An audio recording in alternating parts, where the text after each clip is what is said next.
جبکہ میری والدہ کہتی ہیں کہ اتنے روزوں کا فائدہ نہیں ہے، صرف پیر جمعرات کو رکھو۔ بھائی اتنی قوتیں آج کل نہیں ہیں کہ ڈیلی روزے رکھے جائیں، آپ واقعی روزے سے مر جاؤ گے۔ آپ تو اتنا اپنے آپ کو صحت کو خراب کر دینا کہ اس سے موت یا بیماری ہو، تو یہ شریعت میں اچھا کام نہیں ہے۔ تو روزانہ ڈیلی زندگی بھر روزے نہ رکھیں آپ۔ بعض صحابہ نے رکھے ہیں مگر وہ بھی آخر عمر میں پھر ان کو ندامت ہوئی، پھر نہیں رکھے جا رہے تھے، کیونکہ ایک نیکی جب انسان کنٹینیو کرتا ہے تو اس کو چھوڑنا نہیں چاہیے۔ تو اتنی کی عادت ڈالیں جتنا افورڈ کر سکتے ہیں۔ تو میں آپ کو 3 طریقے بتاتا ہوں جو حدیث سے ثابت ہیں روزے رکھنے کے۔ کسی نے نفلی روزے رکھے ضرور، بالکل آج معاشرے میں نفلی روزوں کا رواج ہی ختم ہو گیا ہے۔ عرب الحمدللہ رکھتے ہیں پابندی سے، عربوں میں رواج ہے، عام لوگ بھی رکھتے ہیں، علماء بھی رکھتے ہیں۔ ہمارے یہاں نفلی روزوں کا رواج ہی ختم ہو گیا ہے، یہ غلط ہے۔ تو حدیث میں آتا ہے کہ ہر مہینے 3 روزے رکھو۔ ایام 20 کے روزے کہا جاتا ہے جن، یعنی چاند کی 13 تاریخ، 14 تاریخ اور 15 تاریخ، یہ ہر مہینے کے 3 روزے آپ صلی اللہ علیہ وسلم نے فرمایا پورے مہینے کے برابر ہیں، کیونکہ ایک روزہ 10 کے برابر، ایک نیکی 10 کے برابر نا، تو 3 روزے 30 کے برابر ہو گئے۔ پھر آپ صلی اللہ علیہ وسلم نے پیر اور جمعرات کا روزہ رکھا ہے، اس کی ترغیب ہے، تو یہ بھی رکھ لیا کرو۔ پیر کا رکھ لیا اور جمعرات کا رکھ لیا۔ ایام 20 میں اگر پیر جمعرات آ گیا تو وہ ڈبل ہو جائے گا، غریبی ہو جائے گی۔ وہ جیسے پیر کے دن 13 ذی الحجہ آ گئی تو 13 کا بھی ہو گیا اور غریبی میں پیر کا بھی ہو گیا۔ ایک طریقہ تو یہ ہے کہ پیر جمعرات کا رکھ لیں اور ایام، یعنی ایک طریقہ ہے ایام 20 کا، دوسرا ہے صرف پیر جمعرات کا، اور دونوں کو مرج کر لیں تو بہت اچھی بات ہے، پیر جمعرات کا بھی رکھیں اور ایام 20 کا بھی۔ اور آپ کو پتا ہے ہفتے کے 2 روزے، جو کینسر کے اسپیشلسٹ ہیں نا ڈاکٹر، وہ بتاتے ہیں کہ 2 دن کی فاسٹنگ کینسر کے لیے بڑی مفید ہے، کینسر نہیں ہونے دیتی۔ اب تو گوروں نے بھی یہ ثابت کر دیا ہے کہ 2 دن روزہ رکھنا یہ کینسر نہیں ہونے دیتا، یعنی اگر آپ چاہتے ہیں کہ کینسر کے چانسز آپ میں کم ہو جائیں تو اس کے لیے 2 دن روزہ بہت اچھا ہے، سمجھتے ہو؟ تو وہ اضافی جتنی جو پکوڑے سموسے ادھر ادھر کھانچے رہ گئے ہوتے ہیں نا، ہم جو پھوڑتے رہتے ہیں سارا دن، تو ہفتے میں 2 دن روزہ کیا کرتا ہے، وہ بھوکا رہ کے نا انسان وہ ساری جو اضافی چیزیں ہیں وہ ٹھکانے لگ جاتی ہیں، سمجھتے ہو؟ تو یہ فائدہ مند ہے، کینسر کے لیے بہت فائدہ مند ہے، اور بھی شوگر کے لیے بھی، صحت کے لیے بہت اچھا ہے یہ، لیکن آپ نے اللہ کے لیے رکھنا ہے، صحت کے لیے نہیں رکھنا۔ تیسرا روزے کا طریقہ جو حدیث سے ثابت ہے وہ یہ ہے کہ کوئی دن، کوئی مہینہ متعین کیے بغیر، حدیث میں آتا ہے آپ صلی اللہ علیہ وسلم بعض دفعہ روزہ رکھتے تو ایسے رکھنے شروع کرتے کہ ہمیں لگتا آپ کبھی چھوڑیں گے ہی نہیں، پھر چھوڑتے تو ایسا چھوڑتے کہ ہمیں لگتا کہ دوبارہ کبھی رکھیں گے ہی نہیں۔ تو یہ بھی ایک طریقہ ہے، آپ رکھنا شروع کر دیں اور رکھے جا رہے ہیں، جب آپ نے دیکھا کہ یار اب کمزوری شروع ہو گئی ہے صحت میں، چھوڑنا شروع کر دیں، پھر کھاتے رہیں، پھر موڈ ہوا پھر پے در پہ روزے، پھر موڈ ہوا پھر چھوڑیں تو ایسا چھوڑیں کہ گھر والے سمجھیں اب یہ ان کا معمول ختم ہو گیا، ابھی ہمیشہ کھائیں گے پیئیں گے، اور رکھیں تو ایسا رکھیں کہ گھر والے سمجھیں اب یہ ہمیشہ روزے سے رہا کریں گے۔ تو یہ بھی، اس سے انسان کی صحت بھی ٹھیک رہتی ہے اور روزوں کا ثواب بھی حاصل ہوتا رہتا ہے۔ اور اگر کسی نے بہت زیادہ فنڈر بننا ہے، بہت نیک بننا ہے، تو پھر حدیث میں آتا ہے سب سے بہتر روزہ داؤد علیہ السلام کا روزہ ہے۔ زندگی بھر روزہ رکھا، کیسے؟ 1 دن روزہ 1 دن ناغا، 1 دن روزہ 1 دن ناغا، یہ سب سے بہتر روزہ ہے۔ کیوں؟ حدیث میں وجہ نہیں بیان کی اس کی کہ کیوں بہتر ہے، لیکن اس کی ایک سرسری غور سے ایک ٹیکنیکل وجہ سامنے آتی ہے، بتا دوں وجہ۔ دیکھو، روزے کا بنیادی مقصد ہے روحانی طور پر خود کو طاقتور بنانا، جسمانی طور پہ کمزور کرنا یہ روزے کا مقصد نہیں ہے، کیونکہ حدیث میں آتا ہے طاقتور مومن اللہ کو کمزور مومن سے زیادہ محبوب، سمجھتے ہو؟ اگر آپ ڈیلی روزے رکھتے رہو گے ڈیلی، تو آپ جسمانی طور پر کمزور ہونا شروع ہو جاؤ گے، چلو گے لاغری کے ساتھ، بات کرو گے، بڑی ویکنیس ہوتی ہے، ہم نے بھی تجربہ کر کے دیکھا ہے۔ ہمیں طالب علمی کے دور میں دن جوش چڑھا تھا، ہم نے گرمیوں میں دیو مار 4.5 روزے رکھنا شروع کیے، گرمیوں کے روزے تھے، میں اتنا باریک ہو گیا تھا، اتنا باریک کہ محلے والے کہنے بھائی کیا ہو گیا ہے ان کو غائب ہونا شروع ہو گیا تھا۔ تو وہ بعض دفعہ انسان پہ غلبہ ہوتا ہے نا، تو یہ پھر اس سے انسان میں چڑچڑاپن پیدا ہو جاتا ہے، جب انسان کمزور ہوتا ہے تو غصہ آتا ہے بہت زیادہ۔ تو مجھے اندازہ ہو گیا تھا یار میں بات بات پہ لڑ رہا ہوں، لوگوں سے پھڈے کر رہا ہوں، غصہ کر رہا ہوں، لڑنے کی طاقت ہوتی نہیں ہے، کمزور آدمی کو غصہ زیادہ آتا ہے، لڑنے کی پاور اس میں ہوتی نہیں، وہ جذبات سے ہی اگلے کو دبانے کی کوشش کر رہا ہوتا ہے، اور اگلا تھوڑا سا موقع دکھا دے تو یہ ڈر جاتا ہے۔ یہ تو کمزوری ایک عیب ہے، جان کر کمزوری۔ تو کنٹینیو روزہ رکھنے سے، بار بار مسلسل آپ رکھتے ہی چلے جائیں گے تو روحانی قوت تو بڑھتی ہے لیکن جسمانی قوت کمزور. اور روحانی بھی بہت زیادہ نہیں بڑھتی. وجہ اس کی ہے کہ آپ کو عادت ہو جاتی ہے. روحانی قوت بڑھتی ہے نفس کی مخالفت سے, اپنی چاہتوں کی مخالفت سے. تو جب آپ رکھتے رکھتے رکھتے عادی ہو جاتے ہیں تو وہی آپ کے روٹین کا حصہ بن جاتا ہے. کوئی الگ سی چیز نہیں لگتی آپ کو. آپ کا پتا ہے بھائی میں نے صبح 4 بجے کھانا کھانا ہے, پھر افطاری کے وقت کھانا ہے, یہ روٹین میں آ گئی نا ایک چیز. تو ایک دن روزہ ایک دن چھوڑا, ایک دن روزہ ایک دن چھوڑے میں کیا ہوتا ہے کہ جب ایک دن روزہ ہے اگلے دن ریکوری ہو جاتی ہے. کھائیں گے آپ پیئیں گے, آپ کا جسم کمزور نہیں ہوتا, لیکن ٹینشن اتنی ہے نا کہ کر کے دیکھو پتا چلے گا, کیونکہ انسان عادی نہیں ہوتا روزے کا.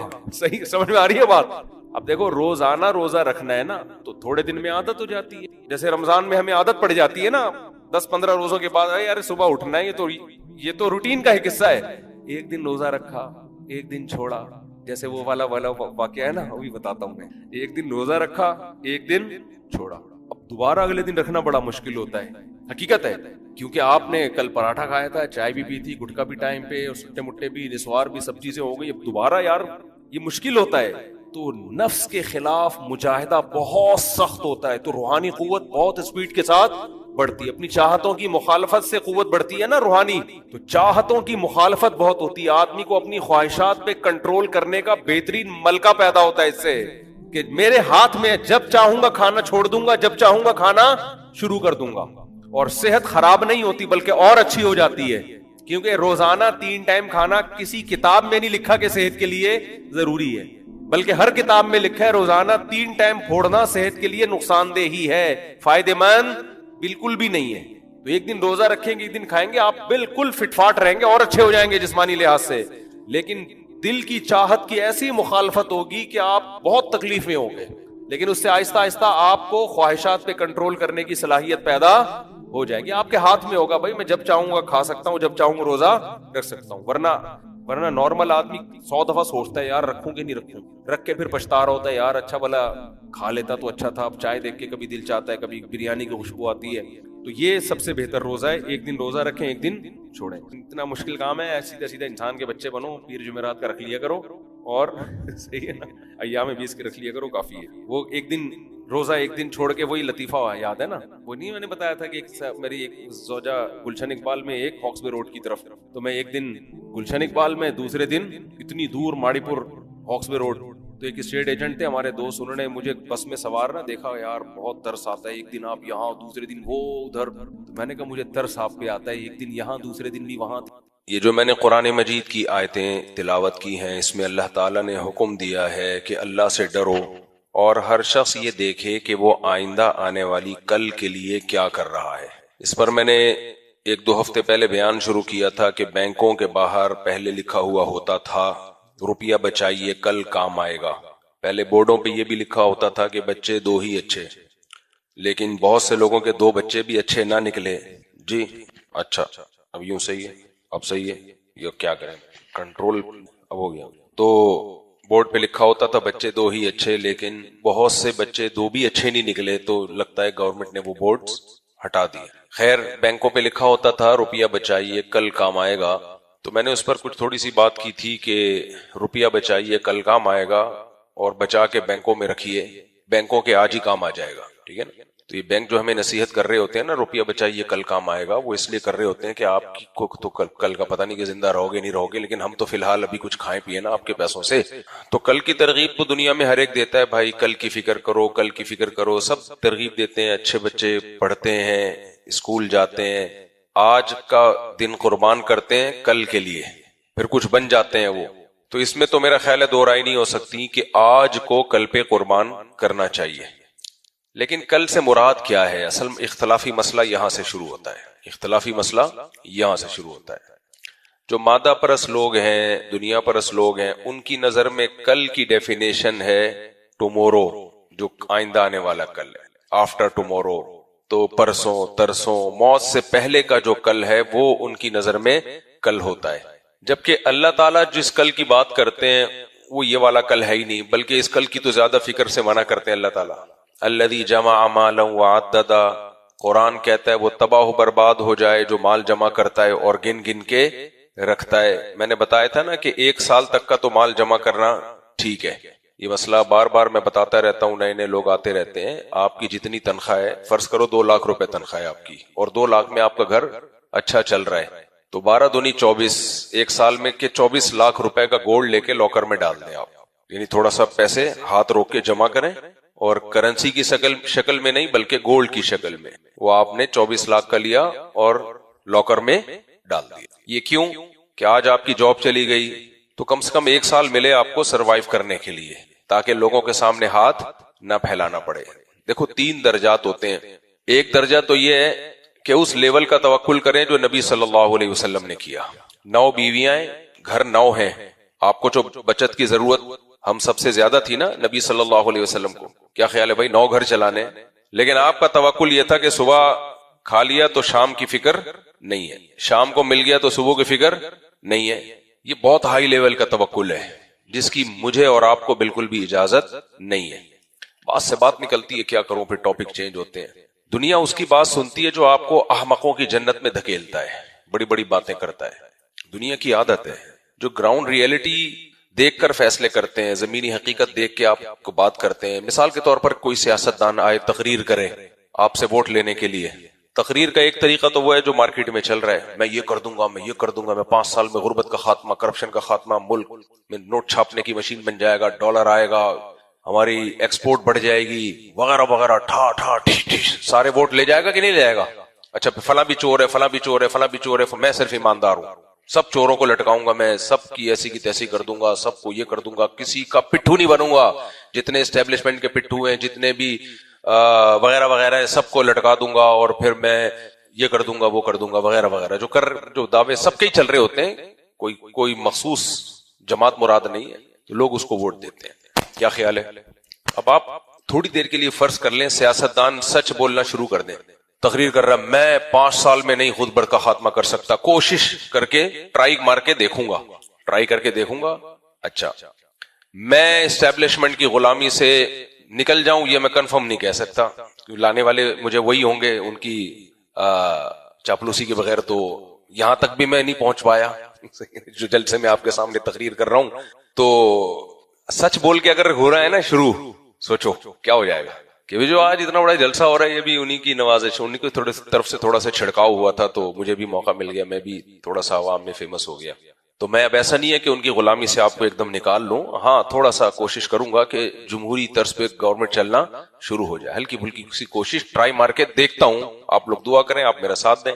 تعلیم، ہاں تعلیم کو کوشش کروں گا کہ کرپشن کا خاتمہ ہو جائے، لیکن سندھ میں بچوں میں گدھوں کی جگہ استغفر اللہ، یعنی بہت سے اسکول ایسے جس میں گدھے ہیں نا، میں نے تو تصویریں بھی ایک دفعہ فیس بک پہ شیئر کی تھی.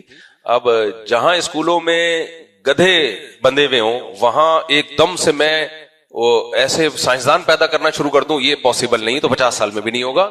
اتنا ضرور ہے کہ ان سے گدھے نکال کے انسانوں کا فی الحال بندوبست کرنے کی کوشش کروں گا. سوچو ہم لوگ گئے تھے ایم ڈی کے پاس نا، کہ علاقے میں پانی نہیں آ رہا، تو ہم گئے تھے بھائی ہمیں ہر ہفتے پانی چاہیے. اللہ اس کو جزائے خیر دے، کیا نام تھا ان کا، میں تو نام بھی بھول گیا. انہوں نے بڑی اچھی بات کی. بہرحال ہوا یہ کہ انہوں نے کہا میں 2 دن پانی دلوا دوں گا آپ کو مہینے میں. ہم نے کہا 2 دن میں تو گزارا نہیں ہوتا. انہوں نے کہا نہیں 2 دن دلوا دوں. ہم آئے مہینے میں 2 دن پانی آ رہا ہے، اور اللہ کا شکر ہے بڑا مزہ آ گیا. تو مجھے وہ بندہ اس لیے اچھا لگا کہ احمقوں کی جنت میں نہیں رکھا، جو بات کہی، جو کمٹمنٹ تھی وہ پوری کر دی اس نے. جب کسی کا کوئی کام کرنے کا ارادہ ہوتا ہے نا، جب کسی کا کوئی کام کرنے کا ارادہ ہوتا ہے تو وہ اتنی ہی بات کرتا ہے جتنی وہ کر سکتا ہے. تو کیا خیال ہے، ابھی پانی آج کل ہمارے سیکٹر 10 میں آنا شروع ہو گیا ہے، تو وہ قحط جو پڑا ہوا تھا اس سے تو نکل گئے نا. خیر ٹاپک میرا چینج ہو رہا ہے، کہیں اور کوئی ہم دے رہا ہے، میں ذرا اپنے اصل ٹاپک کی طرف دوبارہ آتا ہوں. تو جو بھی احمقوں کی جنت میں رکھتا ہے، ہوائی باتیں کرتا ہے، یہ دنیا کی دستور ہے. ابھی دیکھو حاجی ٹرمپ نوبل انعام لے رہے ہیں امن کا. کیا کروں، میں نہیں چاہتا میں سیاست میں گھسوں، لیکن چلی یہی رہے نا مارکیٹ میں. کسی نے بڑی اچھی تصویر بنائی ہوئی تھی ڈونلڈ ٹرمپ کی، سر پہ ٹوپی پہنائی ہوئی ہے جیسے بھی حج کر کے آئے ہوئے ہیں، اور کہا کہ یہ دنیا میں جہاں بھی امن ہو رہا ہے حضرت جی کی وجہ سے قائم ہو رہا ہے. اتنی عجیب سی بات ہے، عجیب سا محسوس ہوا، آپ کو نہیں ہوا؟ تو خیر اب اس پہ میں زیادہ تبصرہ نہیں کرتا. تو حاجی صاحب بنے ہوئے ہیں، وہ جہاں بھی دنیا میں امن کی بات ہو تو حاجی صاحب کے پاس جاؤ. بھائی پہلے اب تم ہی تو لڑواتے ہو، اور پھر تم دیکھتے ہو کہ جس کو تم نے ہرانا تھا وہ اگر جیت رہا ہے تو پھر فوراً میدان میں کود کے امن قائم کرنا شروع کر دیتے ہو. یہ بالکل ایسے ہی جیسے جماعت المسلمین والوں سے میں مناظرے کے لیے بحث کے لیے جاتا تھا, جب وہ ہارنے لگتے تھے تو کھانا لگا دیتے تھے فوراً. یہ 2 دفعہ تجربہ ہوا میرے. جب وہ بحث میں ہار, اب تو جماعت المسلمین ہی مارکیٹ سے کہیں شارٹ ہی ہو گئی ہے, خود ان کے اپنے اتنے 4-5 دھڑے بن گئے ہیں, پتہ ہی نہیں چل رہا کہ نبی صلی اللہ علیہ وسلم نے یہ حدیث دیتے ہیں نا کہ نبی نے حکم دیا کہ فرقوں کا جب دور ہو تو جماعت المسلمین کو لازم پکڑنا. تو ایک نیا فرقہ بنا کے اس کا نام جماعت المسلمین رکھ لیا. اب اللہ نے انہی کو توڑ دیا کئی حصوں میں. تو اب اس کا فائدہ یہ ہوا کہ اب ہمارے لیے بحث کرنا آسان ہو گیا. جب بھی یہ حدیث پیش کرتے ہیں کہ جب فرقوں کا دور ہو تو جماعت المسلمین کو لازم پکڑنا, تو میں کہتا ہوں کون سے, پارٹ 1 پارٹ 2, جماعت المسلمین پارٹ 3 یا پارٹ 4؟ حدیث میں کون سی جماعت ہے؟ تو پارٹ 1 ہے, یہ پارٹ 2 ہے, یہ پارٹ 3 ہے, یہ پارٹ 4 ہے. باطل زیادہ عرصہ چلتا نہیں ہے, یہ ذہن میں رکھو. ایک اٹھتا ہے دھوئیں کی طرح اور شولوں کی طرح, اس کے بعد بیٹھ جاتا ہے. تو یہ جو سوشل میڈیا پہ بھی مولاناؤں کی لڑائیاں چل رہی ہیں, اس میں دلچسپی نہ لیا کریں آپ لوگ, یہ سب بیٹھ جائیں گے خود بخود ہی انشاءاللہ. تو جو صحیح چیز ہوتی ہے وہ خود بخود چلنا شروع ہو جاتی ہے. اس لیے حضرت مفتی تقی عثمانی صاحب کا ایک بیان سنا تھا ہم نے, بڑی پیاری بات کی. انہوں نے فرمایا جتنے بھی باطل فرقے ہیں نا, ان سے زیادہ ٹینشن نہیں لینی چاہیے. یہ چلتے نہیں ہیں, اسٹیبل نہیں ہوتے, یہ چینج ہوتے رہتے ہیں. ایسا نہیں ہے کہ 100 سال پہلے کوئی فرقہ تھا تو آج بھی اسی حالت میں ہونا. وہ اتنا چینج ہو چکا ہے کہ اس کی اصل بنیادیں ہل چکی ہیں. جو اہل سنت والجماعت ہیں, جو مذاہب اربعہ کو فالو کرنے والے ہیں, جو حنفی, شافعی, مالکی, حنبلی, جو اہل سنت ہیں, وہ اب تک ویسے کے ویسے ہی چل رہے ہیں, صدیوں سے چل رہے ہیں, اور آئندہ بھی انشاءاللہ چلتے رہیں گے.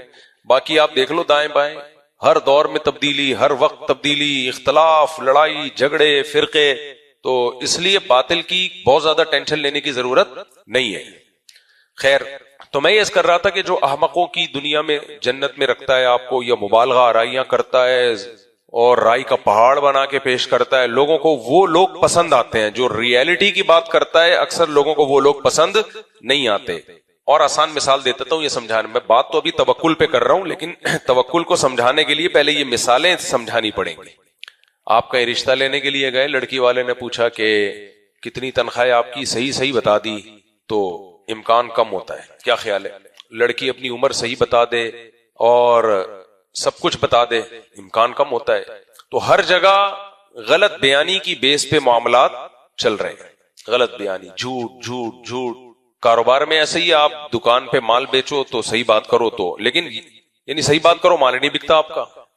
جھوٹ بولو گے, گھماؤ گے, آپ کو وہ چیز بیچے گا, یہ کہے گا آپ کے لیے 100 روپے کی ہے. ابے آپ کے لیے کا کیا مطلب ہے؟ کیا جمشید کے لیے کوئی اور ریٹ چل رہے ہیں, ستار کے لیے کوئی اور ریٹ چل رہے ہیں, میرے لیے کیوں؟ وہ سب کو یہی کہہ رہا ہوتا ہے آپ کے لیے. میرے ساتھ تو ایسا ہوا ہے, میں بائک چلاتا تھا تو اسپیئر پارٹ کی ایک صاحب کی دکان تھی, میں کوئی پارٹ خریدتا, کہہ رہا آپ کے لیے یہ 200 کا پارٹ مل جائے, آپ کے لیے. خوش ہوتا یار, ویسے تو 250 کی ہے, مفتی صاحب کے لیے 200. بعد میں پتا چلا یہ ہر ایک کو یہی کہتا ہے, آپ کے لیے 200. تبھی کیریکٹر کا صحیح ہونا, کردار کے لحاظ سے 1 نمبر ہونا, خدا کی قسم یہ سب سے مشکل کام ہے. اور میں بار بار ایک بات کہتا ہوں, جو چیز مارکیٹ میں شارٹ ہوتی ہے نا, ویلیو بھی اسی کی زیادہ ہوتی ہے. تو مارکیٹ میں کردار شارٹ لوگ چل رہے ہیں, کیریکٹر لیس لوگ زیادہ چل رہے ہیں. تو اللہ کی نظر میں قدر بھی کس کی زیادہ ہوگی؟ جو 1 نمبر ہو. بہت سے لوگ اسٹیبلشمنٹ کے پٹھو ہوتے ہیں, بند کمروں میں مل رہے ہوتے ہیں, تقریریں کر رہے ہوتے ہیں, گالیاں دے رہے ہوتے ہیں فوجیوں کو. ان کے اپنے بچے کرنل, لیفٹیننٹ بھرتی ہوئے ہوتے ہیں فوج میں, لیکن تقریریں دیکھ لو آپ ان کی. اور بہت سے وہ ملتے ہیں تو بتاتے ہیں ہاں بھائی ہم ملتے ہیں, چلتا وہ ہے جو گالیاں دے رہا ہوتا ہے, چاہے اس کے اپنے بچے فوج میں کرنل اور لیفٹیننٹ کرنل کے عہدوں پر ہوں.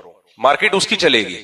اور جو بیچارہ مل کے بتا دیتا ہے ہاں جی ملتے ہیں, ٹھیک ہے قوم کے وفاد میں ملتے ہیں, تو وہ بیچارہ مارکیٹ میں چلے گا, اس کو درباری سرکاری پتہ نہیں کیا کیا لوگ بولنا شروع کر دیتے ہیں. تو مارکیٹ چلتی ہی لفاظی پر ہے.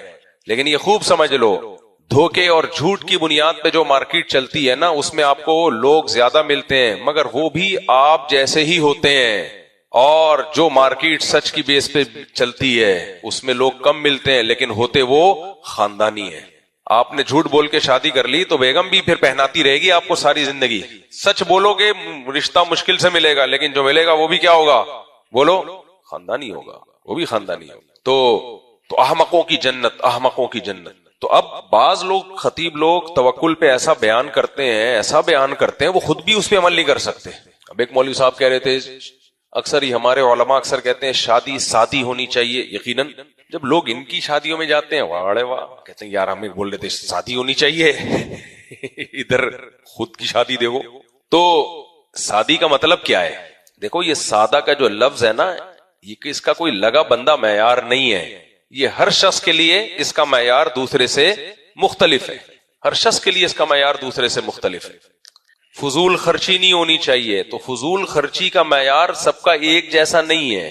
فضول خرچی کا معیار بھی ہر ایک کا دوسرے سے مختلف ہے. ایک آدمی کی تنخواہ 50,000 ہے اور وہ اپنی شادی پہ ہوٹل بک کروا رہا ہے, ہال بک کروا رہا ہے 50 لاکھ والا, تو بھائی یہ فضول خرچی ہے.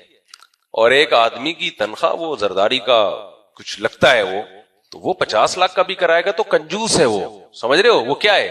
کنجوس ہے. یار تم اتنا کھا کے صرف 50 لاکھ میں لوگوں کو والے ہال میں بلا رہے ہو لوگوں کو.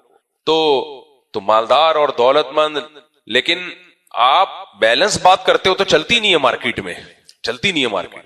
ہمارے ایک دوست ہیں ادھر ہی قریب میں رہتے ہیں, انہوں نے اپنے بیٹے کی شادی پہ وہ بتیاں لگائی ہوئی تھی. تو مجھے کہنے لگے کہ یار مفتی صاحب یہ شرمندہ ہوں آپ سے, میں نے سادگی سے شادی نہیں کی تو بتیاں لگا دی ہیں. ادھر ہی کی بات ہے.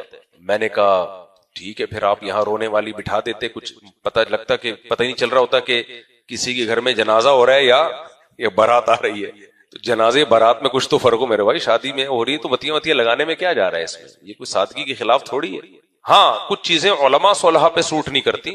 میری جتنی شادیاں ہوئی ہیں بغیر بتی کے ہوئی ہیں, اسی ڈریس میں ہوئی ہیں, یہ وائٹ کپڑوں میں. اب میری شادی ہو رہی ہے اور میں کڑائی والے کرتے پہنے, آپ شادی میں کڑائی والے کرتے بھی پہنے, ہال بھی بک کرائیں, اور جو بھی گانے بجانے نہ ہو, مکس گیدرنگ نہ ہو, حرام ناجائز نہ ہو تو کریں. لیکن یہ علماء پہ سوٹ نہیں کرتی یہ چیزیں. علماء پہ یہ سوٹ کرتا ہے کہ بھائی کرنا ہے کرو, نہیں تو پتلی گلی سے نکلو.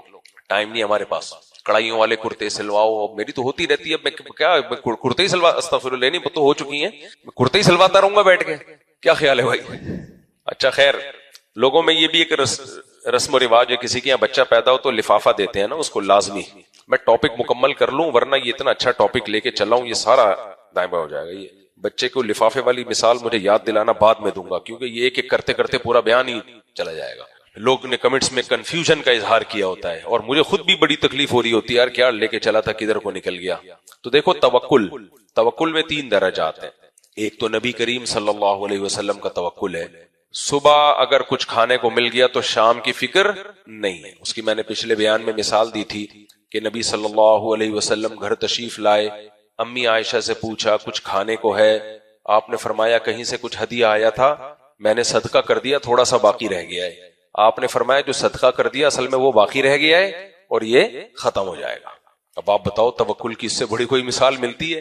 یعنی گھر آ کے پوچھنے کچھ کھانے کو ہے تو ٹھیک ہے, نہیں ہے تو چلو کوئی بات نہیں. میرے اور آپ کے اندر یہ حوصلہ ہے بھائی, میں اور آپ گھر پہ آئے, بیگم سے پوچھے کچھ کھانے کو ہے, وہ کہے نہیں ہے. ہم پوچھتے ہی نہیں کہ کھانے کو ہے یا نہیں, ہم پوچھتے ہیں کہ کیا ہے, میرے مطلب کا ہے یا نہیں ہے. یہ تو سوال ہی پیدا نہیں ہوتا کہ کچھ کھانے کو ہے یا نہیں ہے. بھائی یہ تو کیوں نہیں ہے کھانے کو, بھوک لگ رہی ہے اور گھر میں کھانے کا نہ ہو, آدمی کہ تجھے کھا جاؤں گا میں, پھر زیادہ بد اخلاق ہو تو تیرے باپ کو کھا جاؤں گا.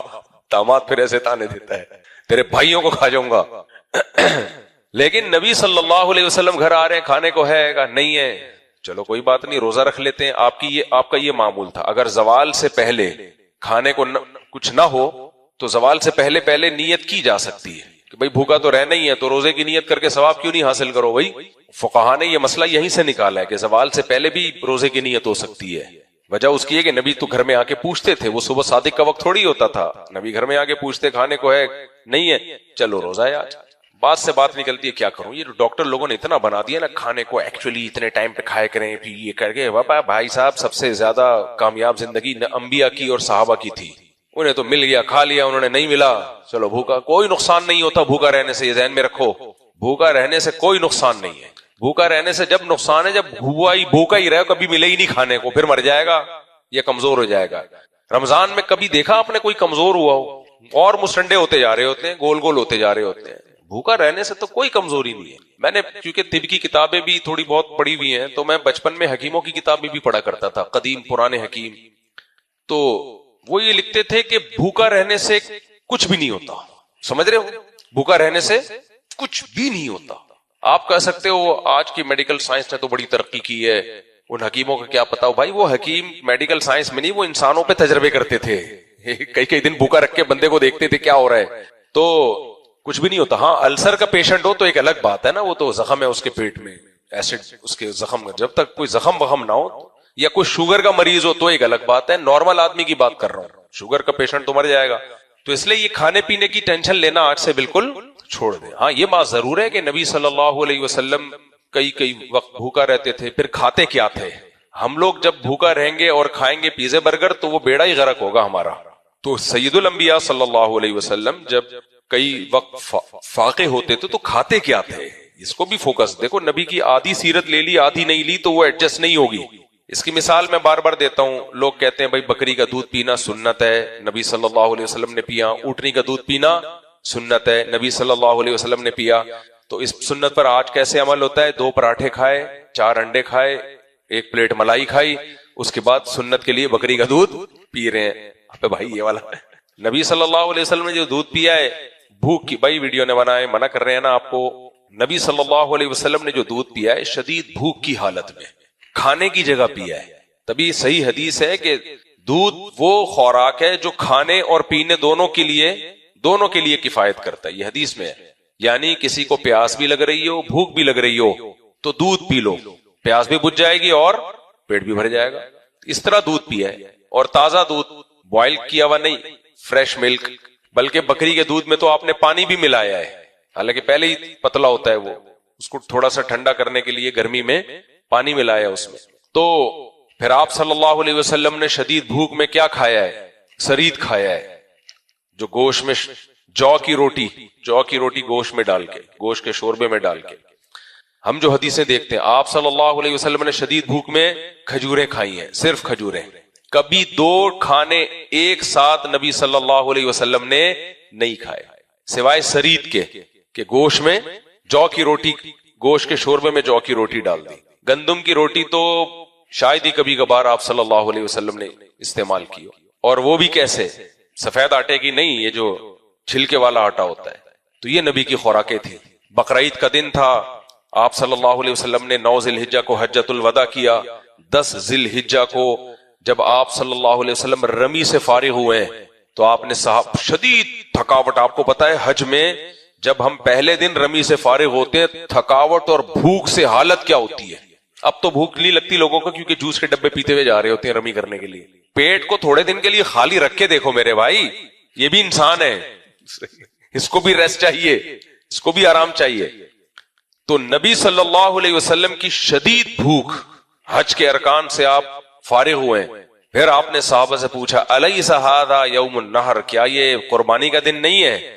صحابہ نے کہا ضرور. فرمایا قربانی کا گوشت لاؤ. تو وہ جو اس وقت اونٹ نہر ہوئے تھے بقرعید کے دن، ان کا شوربے میں یہ نہیں ہوتا تھا پہلے ڈالڈا ملایا جا رہا ہے، کوکنگ آئل، وہی گوشت اسی کی چربی میں بوائل کیا ہوا وہ شوربہ، وہ آپ صلی اللہ علیہ وسلم نے پیا ہے. سمجھتے ہو کہ نہیں سمجھتے؟ بقرعید والے جب ہم حج پہ تھے نا تو یہ حدیث جب ہمارے سامنے آئی تو اس وقت مجھے اس حدیث کو بیان کرنے میں اور سننے میں جو لذت آئی ہے، اوہو ہو، کیونکہ ابھی بھوک لگ نہیں رہی نا اور قربانی کا دن بھی نہیں ہے. کیا مزہ ہے جب شدید بھوک ہو اور قربانی کے گوشت کا شوربہ، اس کی یخنی آپ کے سامنے ہو اور آپ اس کو پی رہے ہو، تو بڑا مزہ آتا ہے. یہ خوراکیں تھی بھائی، تو بیڑا ہی غرق ہو گیا. خیر، تو میں بات یہ کر رہا تھا کہ زیادہ نہیں کھانے پینے کو فوکس کیا کرو، مل جائے ٹھیک ہے، نہیں ملے تو بھی ٹھیک ہے. ڈاکٹر مر جائے گا جو تمہیں مشورے دے رہا ہے، تم نہیں مرو گے. جو ڈاکٹر مشورے دینا ایکچولی ہر 2 گھنٹے کے بعد کچھ نہ کچھ کھانا چاہیے وغیرہ وغیرہ، جو اسٹائل ہوتا ہے ڈاکٹروں کا، ایکچولی ابے بھائی 2 گھنٹے کے بعد کھانا چاہیے. کیا باتیں کر رہے ہو یار؟ کوئی جم وم جا رہا ہو تو ایک الگ بات ہے، ایکسٹرا کوئی ایکسرسائز کر رہا ہو تو میں اس کی بات نہیں کر رہا. نارمل آدمی کے لیے ہمارے نبی صلی اللہ علیہ وسلم کی سیرت میں بہترین نمونہ ہے. ہمارے لیے کھانا پینا اتنا ضروری ہوتا تو اسلامی عبادتوں میں کھانے کا حکم ہوتا، روزے نہ ہوتے. کوئی ایک اسلام کا حکم بتا دو جس میں اسلام نے کھانے کو عبادت قرار دیا. کھانا صرف چند موقع پہ ہے. ایک بقرعید کے دن، وہاں گوشت کھاؤ. ایک عقیقے میں خوشی کا موقع ہے، وہاں بھی کیا ہے؟ گوشت. ولیمے میں، وہ بھی سنت ہے، بارات اسلام میں نہیں ہے، ولیمہ سنت ہے. ولیمے میں بھی کیا ہے؟ اولم ولو بشاتن، ایک بکری کاٹ لو. کیا خیال ہے؟ یہ 3 کھانے ہیں. اس کے علاوہ ہمیں اسلام میں کوئی چوتھا کھانا نہیں ملتا.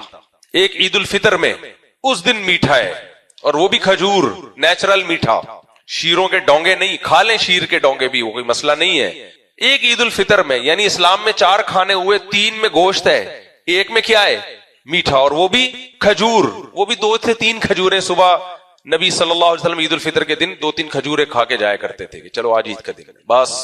اور آج مذہبی لوگوں کے, اللہ معاف فرمائے, بس میں زیادہ ڈیپ میں نہیں جاتا, مذہب کا نام ہی کھانا بن چکا ہے. حضرت جی کھا کھا کے ایک دن دھماکے سے پھٹ کے ہلاک ہو گئے, اتنا کھاتے ہیں حضرت جی. اچھا, یہ جو جتنی 4 خوراکیں میں نے بتائی ہیں جو نبی نے خوشی کے موقع پہ کھانے کھلانے کا حکم دیا, ایک ہو گئی کھجور ہو گئی, ایک کیا ہو گیا بھائی, 3 موقع ایسے ہیں جن میں گوشت. ان میں کوئی بھی چیز آپ کو موٹا نہیں کرتی, گوشت سے آدمی موٹا نہیں ہوتا. کھجور بہت پھوڑ پھاڑ دے گا تو موٹا ہو جائے گا, کیا خیال ہے, لیکن کیلوریز بھی تو چاہیے نا, وہ بھی.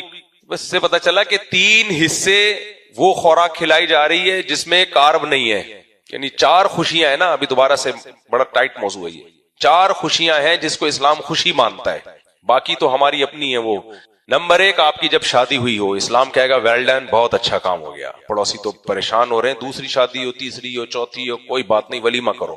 ہر نکاح پہ نبی صلی اللہ علیہ وسلم نے ولیمہ کیا ہے, چاہے جمشید خوش ہو یا جمشید ناراض ہو. جمشید فرض کرو آپ کا سالہ ہے. دوسرا کھانا ہے اسلام میں بقرعید کے موقع پہ, یہ بھی عید کا دن ہے نا, خوشی کا دن ہے, کیا خیال ہے بھائی. تیسرا کھانا ہے اسلام میں عقیقے کے موقع پہ, بچہ پیدا ہوا تو فیملی پلاننگ والے تو کہیں گے لو, پہلے ہی وسائل کم ہے, غربت, مہنگائی, یہ کیا تماشا لگایا ہوا ہے, اوپر سے بکرے کاٹے جا رہے ہیں خوشی میں, تمہیں تو شرمندہ ہونا چاہیے. تو 2 بچوں کے بعد اگر تیسرا بچہ پیدا ہو تو اسلام میں عقیقہ ہے یا نہیں ہے, مجھے یہ بتاؤ. اگر 2 بچے ہی اچھے ہوتے تو اسلام کہتا ہے 2 ہو گئے نا, تیسرا تو اب خود ذمہ دار ہو بھائی, ہم ذمہ دار نہیں. کیا خیال ہے, اسلام کہتا ہے یہ تیسرا مہنگائی میں اضافے کا ذریعہ بنے گا. 2 اس لیے کہتے ہیں کہ نسل تو رہنا, ایسا نہ ہو نسل ہی بڑھ جائے مہنگائی کے چکر میں انسانوں کی, اور بڑھنا شروع ہو گئی ہے جاپان میں. جاپان اب بن جائے گا جاپان خان, آپ دیکھو نام بھی تبدیل ہوگا جاپان کا. جاپان میں ہمارے پٹھان بھائی جا کے ماشاءاللہ پھیل رہے ہیں, وہاں شادیاں بھی کر رہے ہیں, اولادیں بھی ہو رہی ہیں. اور میں نے 15 سال پہلے کہا تھا جاپان میں چپلی کباب کے ہوٹل کھلیں گے, اور میں جاپان گیا ہوں تو پتا چلا وہاں چپلی کباب کے ہوٹل کھل گئے. میں نے 15 سال پہلے بیان میں کہا تھا کہ جاپان میں نسوار کی دکانیں کھلیں گی, اور میں اب 2 سال پہلے جاپان گیا ہوں, نسوار کی دکانیں کھل چکی ہیں. میرے بھائی, جس قوم کی نسل بڑھتی ہے کلچر اسی کا دنیا میں غالب آتا ہے, چاہے آپ جتنی بھی ترقی کر لو. ابھی جیپنیز سر جوڑ کے بیٹھے ہوئے ہیں کہ ہم نے ایک ٹریک پر اپنی قوم کو چلایا تھا, تربیت کر کے تربیت تو ہو گئی, لیکن وہ تربیت یافتہ بندے مارکیٹ سے شارٹ ہوتے جا رہے ہیں, نسل ہی بڑھ رہی ہے. اب وہ اگر لوگوں کے داخلے پر پابندی لگائے تو اپنا ملک گیا, پابندی نہیں لگائے تو اپنا کلچر گیا.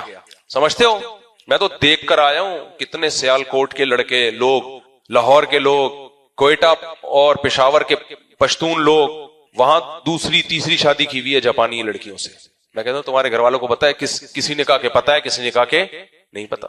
اب جن خواتین کے میاں جاپان میں جاب کر رہے ہیں سب انکوائری شروع کر دیں, بیٹا تمہارے میاں نے جاپان میں بڑے گل کھلائے ہوئے ہیں, بچے مکس پیدا ہو رہے ہیں وہاں پہ, آدھا پٹھان آدھا جاپان, آدھا پنجابی آدھا جاپانی, اس ٹائپ کے بچے پیدا ہو رہے ہیں. اس لیے میرے بھائی آنا انہوں نے اسلام کی طرف ہی ہے, ہمیں پہلے سے ملا ہوا ہے, قدر کر لو, آنا بالآخر انہوں نے اسلام کی طرف ہی. تو خیر میں یہ کہہ رہا تھا کہ دیکھو 2 بچے پیدا ہو گئے, عقیقہ سمجھ میں آتا ہے, تیسرے پہ سمجھ میں آتا ہے بھائی نسل بڑھ رہی ہے یار, یہ تو آبادی بڑھ رہی ہے, غربت مہنگائی میں اضافہ ہو رہا ہے, لیکن اسلام کہتا ہے تیسرے پہ بھی کیا کرنا ہے, خوشی میں بکرا کاٹنا ہے, چوتھے پہ بھی بکرا, 18ویں پہ بھی بکرا. میرے بہت سے بکرے ڈی ہوئے ہیں ابھی, بہت سے میرے بچوں کے عقیقے نہیں ہوئے, تو میں گھر والوں سے کہتا ہوں ایک ہی دفعہ میں 2-4 وہ لے آؤں گا, کٹے مٹے سب کو ایک ہی دفعہ, ہول سیل کے حساب سے سستا پڑے گا. تو کیوں اسلام کہہ رہا ہے 18ویں پہ بھی عقیقہ, 19ویں پہ بھی عقیقہ, کیوں کہہ رہا ہے؟ اس لیے کہ خوشی کا موقع ہے. تو اللہ تعالیٰ خوشی میں یہ بھی کہہ سکتے ہیں مٹھائی کھلا دو, کیا خیال ہے بھائی, برفی کھلا دو نا, اونٹ, گائے, بیل, دمبا, بکرا, ان میں سے کوئی کٹے گا تو عقیقہ ہوگا. اللہ کہتے ہیں ایک توحید پرست دنیا میں آ گیا. دیکھو مشرکوں کی پیدائش پہ اللہ خوش نہیں ہوتے, پیدا تو کرتے ہیں اللہ تعالیٰ کافر کو بھی مسلم کو بھی, خوش اللہ صرف توحید پرستوں کی پیدائش پہ ہوتا ہے. تبھی تو نوح علیہ السلام نے کہا تھا نا وَلَا يَلِدُ إِلَّا فَاجِرًا كَفَّارًا, اے اللہ یہ قوم یہ ان لوگوں کو پیدا کرے گی جو تیرا انکار کریں گے. تو کافر لوگ روکے نسل, ہمیں کوئی اس پہ اشکال نہیں ہے, وہ لوگ روکیں, 2 کے بجائے 1 بچہ پیدا کریں, آدھا پیدا کریں, آدھا کہیں کہ ابھی ٹھہر جاؤ, جب حالات اچھے ہوں گے پھر آ جانا, ابھی حالات صحیح, ابھی چیک کرو. تو وہ ان کا ہیڈک ہے, ہمارا نہیں ہے, یہ ہمارا تھوڑی ہے. ہمیں تو اللہ نے کہہ دیا رزق میں دیتا ہوں, کھلاتا میں ہوں, میں کھلاتا ہوں, میں پلاتا ہوں, کوئی بات نہیں. توکل کرو, چہرے پہ خوشی آئے گی تمہارے. ہمارے نبی جب اتنا توکل کر رہے ہیں کہ صبح کھانے کو نہیں ہے تو شام کی فکر نہیں ہے, شام کو نہیں ہے تو ٹھیک ہے, ہمیں اس توکل کا مکلف نہیں بنایا, لیکن اس سے اتنا تو پتہ چل گیا نا کہ جو توکل لازم ہم پر کیا وہ تو کرنا پڑے گا نا, وہ تو کرنا پڑے گا بھائی. تو یہ دوسری خوشی ہے اسلام میں. بقرعید کے بعد عقیقہ ہے. تیسری خوشی, دوسری تھی شادی بیاہ, اس میں بھی گوشت. ہاں گوشت نہ ہو تو کچھ بھی کھلا سکتے ہیں, یہ بھی ثابت ہے حدیث سے, کوئی فرض نہیں ہے. غریب آدمی نہیں بکرا کاٹ سکتا تو وہ پھر جو مرضی کھلائے, لیکن حکم دیا عقیقے کا. تیسرا ہے بچے پیدا ہونے پہ وہاں فیملی پلاننگ والے بہت پریشان ہوتے ہیں, لیکن ہمیں حکم کیا ہے, گوشت. تو 3 خوشیوں پہ کیا ہے, گوشت. ایک چوتھی خوشی ہے عید الفطر. 4 خوشیاں ہیں نا بھائی, جو بھائی آفیشل جو خوشی اسلام میں ہے وہ 4 ہی ہیں, جس پہ اسلام نے ہمیں کچھ کرنے کا حکم دیا. باقی تو ہر ایک کی اپنی خوشی ہوتی ہے, کسی کا بچہ پاس ہو گیا, کوئی امریکہ چلا گیا, کسی کی جاب لگ گئی, کوئی یہ ہو گیا, کوئی امریکہ گیا ہوا تھا واپس آ گیا. یہ تو ہماری اپنی خوشیاں, اس میں بھی کر سکتے ہیں آپ, لیکن یہ مذہبی خوشی نہیں کہلائے گی. یعنی مذہبی خوشی کا مطلب یہ کہ مذہب نے اس میں ہمیں کچھ کرنے کا حکم نہیں دیا. سمجھ رہے ہو کہ نہیں سمجھ رہے؟ تو مذہب جن خوشیوں کو رجسٹرڈ خوشیاں ہیں مذہب میں, جو رجسٹرڈ خوشیاں ہیں اور ان پہ مذہب نے کچھ احکام بھی ہمیں دیے ہیں, وہ یہ 4 ہی ہیں. تو ان 4 خوشیوں پہ 3 میں گوشت ہے اور 1 میں کھجور ہے. تو اس سے پتہ چلتا ہے اسلام کی جو خوراکیں ہیں ان میں گوشت کا پلڑا باقی چیزوں پہ 3 گنا زیادہ ہے. میرا خیال یہ کہ اپنی خوراک میں نا 75% پروٹین رکھو, 25% میٹھا رکھو. ہمارے ہاں کیا چل رہا ہے مارکیٹ میں, 99.99% میٹھا ہے, اور کبھی ہفتے میں 1 آدھ دن جا کے موقع ملا تو بار وہ ڈاکٹر کی فیلڈ میں ٹانگ نہیں اڑاتا. پھر میں ٹاپک سے ہٹ رہا ہوں. ایک بندہ یہاں پولیس کا باقاعدہ بیٹھنا چاہیے جو مجھے بندوق دکھائے بولے ٹاپک سے تجھے ہٹنے کی اجازت نہیں ہے, تبھی ہو سکتا ہے. آپ نہ دکھائیں, آپ ادھر ہی رہیں, ایسا نہ ہو یہ دکھانا شروع کر دیں. تو خیر, تو اب بعض لوگ, میں یہ بتا رہا تھا, جو بڑی جوشیلی تقریریں کرتے ہیں نا, کچھ لوگ مبالغہ آرائیاں کرتے ہیں, وہ چل جاتے ہیں مارکیٹ میں. جو بیلنس بات کرے وہ نہیں چلتا. تو توکل کا بھی ہمارے ہاں کچھ ایسا نقشہ کھینچ لیا گیا ہے, ایسا بنا لیا گیا ہے. تو 3 درجات ہیں توکل کے. ایک تو نبی صلی اللہ علیہ وسلم کا توکل, اس میں تو بچانا کچھ ہے ہی نہیں, بلکہ کچھ تھوڑا سا آ بھی گیا وہ بھی صدقہ کر دیا تو اس میں بھی خوشی کا اظہار ہو رہا ہے کہ چلو آخرت میں ذخیرہ ہو گیا. میں اور آپ اس تکلف کے مکلف, اس توکل کے مکلف نہیں ہے, یہ نبی کے ساتھ خاص ہے. دیکھو ہمیں حکم دیا گیا ہے, لقد کان لکم فی رسول اللہ اسوۃ حسنہ, تمہارے لیے تمہارے پیغمبر کی زندگی میں نمونہ ہے, جیسے جیسے پیغمبر نے کیا ہم نے فالو کرنا ہے. تو اصل حکم یہی ہے کہ نبی نے جو کیا ہمیں وہ کرنا ہے, لیکن چند چیزیں نبی کے ساتھ خاص ہیں. وہ حدیث سے پتہ چلتی ہے ہمیں کہ کچھ احکام اللہ نے اپنے نبی کو ہم سے ہٹ کے دیے, ان میں ہمیں نبی کی اتباع, نبی کو فالو نہیں کرنا. یعنی نبی کو فالو کا مطلب آپ کے عمل کو نہیں بلکہ قول کو فالو کرنا ہے, کیونکہ قول اور عمل میں جب ٹکراؤ ہوتا ہے تو بات کو فالو کیا جاتا ہے. تو نبی کی اتباع نہیں کرنے کا مطلب یہ نہیں کہ اتباع نہیں کرنی ہے, فعل کی نہیں کرنی, قول کی اتباع کرنی ہے, جو آرڈر دیا اس کو فالو کرنا ہے. جیسے نبی صلی اللہ علیہ وسلم صوم وصال رکھا کرتے تھے, آپ کا روزہ 24 گھنٹے کا ہوتا تھا, ہمیں منع کیا ہے, ہمیں غروب افطار کے وقت افطار میں جلدی کرنے کا حکم دیا گیا. صحابہ نے بھی رکھنا شروع کر دیے نبی کو دیکھ کے 24 گھنٹے کے روزے. تو آپ نے فرمایا ایکم مثلی, تم میں سے کون میرے جیسا ہے بھائی, اللہ نے مجھے جو طاقت دی ہے, برداشت کی قوت دی ہے, وہ تمہارے اندر نہیں ہے, تو یہ میرے ساتھ خاص ہے. یہ حکم تم نے وہی روزہ رکھنا ہے صبح صادق سے لے کے سورج غروب ہونے تک, بس. تو منع کر دیا. اسی وجہ سے آج ہمارے لیے جائز نہیں ہے کہ ہم صوم وصال رکھیں, یعنی مغرب میں افطار ہی نہ کریں ہم. دوسرا, نبی صلی اللہ علیہ وسلم کو اجازت دی گئی 4 سے زیادہ ازواج رکھنے کی. اب کوئی کہے کہ نبی کی 4 سے زیادہ بیویاں تھیں, ہم بھی رکھیں گے, پرمیشن ہے اس کی؟ نہ, وہ نبی کے ساتھ خاص تھی. نبی کو اجازت تھی بغیر مہر کے بھی کسی عورت سے نکاح کر سکتے تھے. مجھے اور آپ کو مہر کے بغیر نکاح کی اجازت نہیں ہے, مہر رکھنا پڑے گا. حتیٰ کہ عورت کو بھی پرمیشن نہیں ہے کہ مہر معاف کر دے. شروع میں ہی عورت کہتی ہے میں نے بغیر مہر کے نکاح کیا, نکاح ہوگا لیکن مہر پھر بھی لازم ہوگا, مہر ہوگا لازمی. ہاں جب ایک دفعہ آپ پر مہر لازم ہو گیا پھر وہ معاف کرے, پھر معاف کر دے, اس کی مرضی ہے. ایک دفعہ آپ پر مہر آئے گا ضرور, اس میں حکمتیں ہیں بہت ساری کہ آپ کو کوئی ذمہ داری آپ پہ آئے کچھ نہ کچھ, پھر بیگم معاف کرے تو اس کا احسان سمجھا جائے کہ اس نے معاف کیا ہے. پہلے ہی بغیر مہر کے نکاح ہو گیا تو اس پہ تو کچھ آیا ہی نا, آیا ہی نہیں اس کے ذمہ. یہ تیسرا حکم ہو گیا جو نبی کے ساتھ خاص تھا. اسی طرح نبی صلی اللہ علیہ وسلم کے ساتھ یہ حکام بھی خاص ہیں کہ آپ کے لیے زکوٰۃ لینا جائز نہیں تھا. حالانکہ آپ مسکینوں کے سردار تھے تو زکوٰۃ تو مسکین اور غریب کو دی جاتی ہے.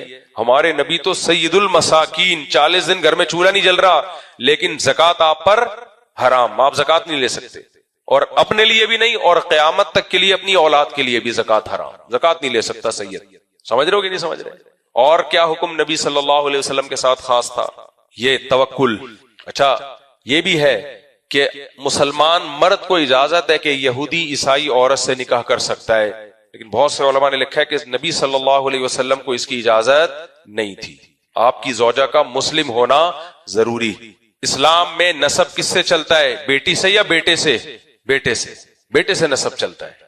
تبھی قوم وہ لگے گی جو باپ کی ہے, لیکن ابا کو نہیں چھوڑ سکتا. اسلام نہیں آپ کو پرمیشن دیتا کہ آپ اپنی نسبت ابا کی طرف سے ہٹا دیں, یہ نہیں پرمیشن. میں اس لیے مجھے کسی کی ذات سے لینا دینا نہیں ہے, لیکن ہوتا یہ کہ پہلے کچھ اپر لیول کے کلچر میں کچھ چیزیں آتی ہیں, آہستہ آہستہ سوسائٹی میں وہ پھیل جاتی ہیں, پھر پھیل جاتی ہیں, تو ہم نے نہیں پھیلنے دینا. شادی کے بعد لڑکیاں جو اپنے شوہر کا نام آئی ڈی کارڈ میں لگا لیتی ہیں, جائز ناجائز کی بحث نہیں کر رہا, لیکن یہ اسلام کے مزاج یہی ہے کہ نام باپ کا لگا رہے گا. سمجھ رہے ہو؟ نام کس کا چلے گا ہمیشہ؟ شوہر کا نہیں, ابا کا نام. نسب کس سے چلتا ہے بھائی؟ اسلام میں ماں کی بڑی ویلیو ہے, لیکن جو پروٹوکول باپ کو دیا وہ تو دو نا, وہ بھی نہیں دے رہے یار. باپ تو بیچارہ گیا, کورٹ میں بچے تو ملتے ہی نہیں ہے ویسے بھی اس سے, بس وہ خانسامہ بنا ہوا ہے, کما کما کے کھلائے گا اور اس کی بیچارے کی 2 ٹکے کی حیثیت نہیں ہے. تو ماں کے اپنے حقوق ہیں, ان حقوق کی وجہ سے باپ کا استحصال نہ کیا جائے.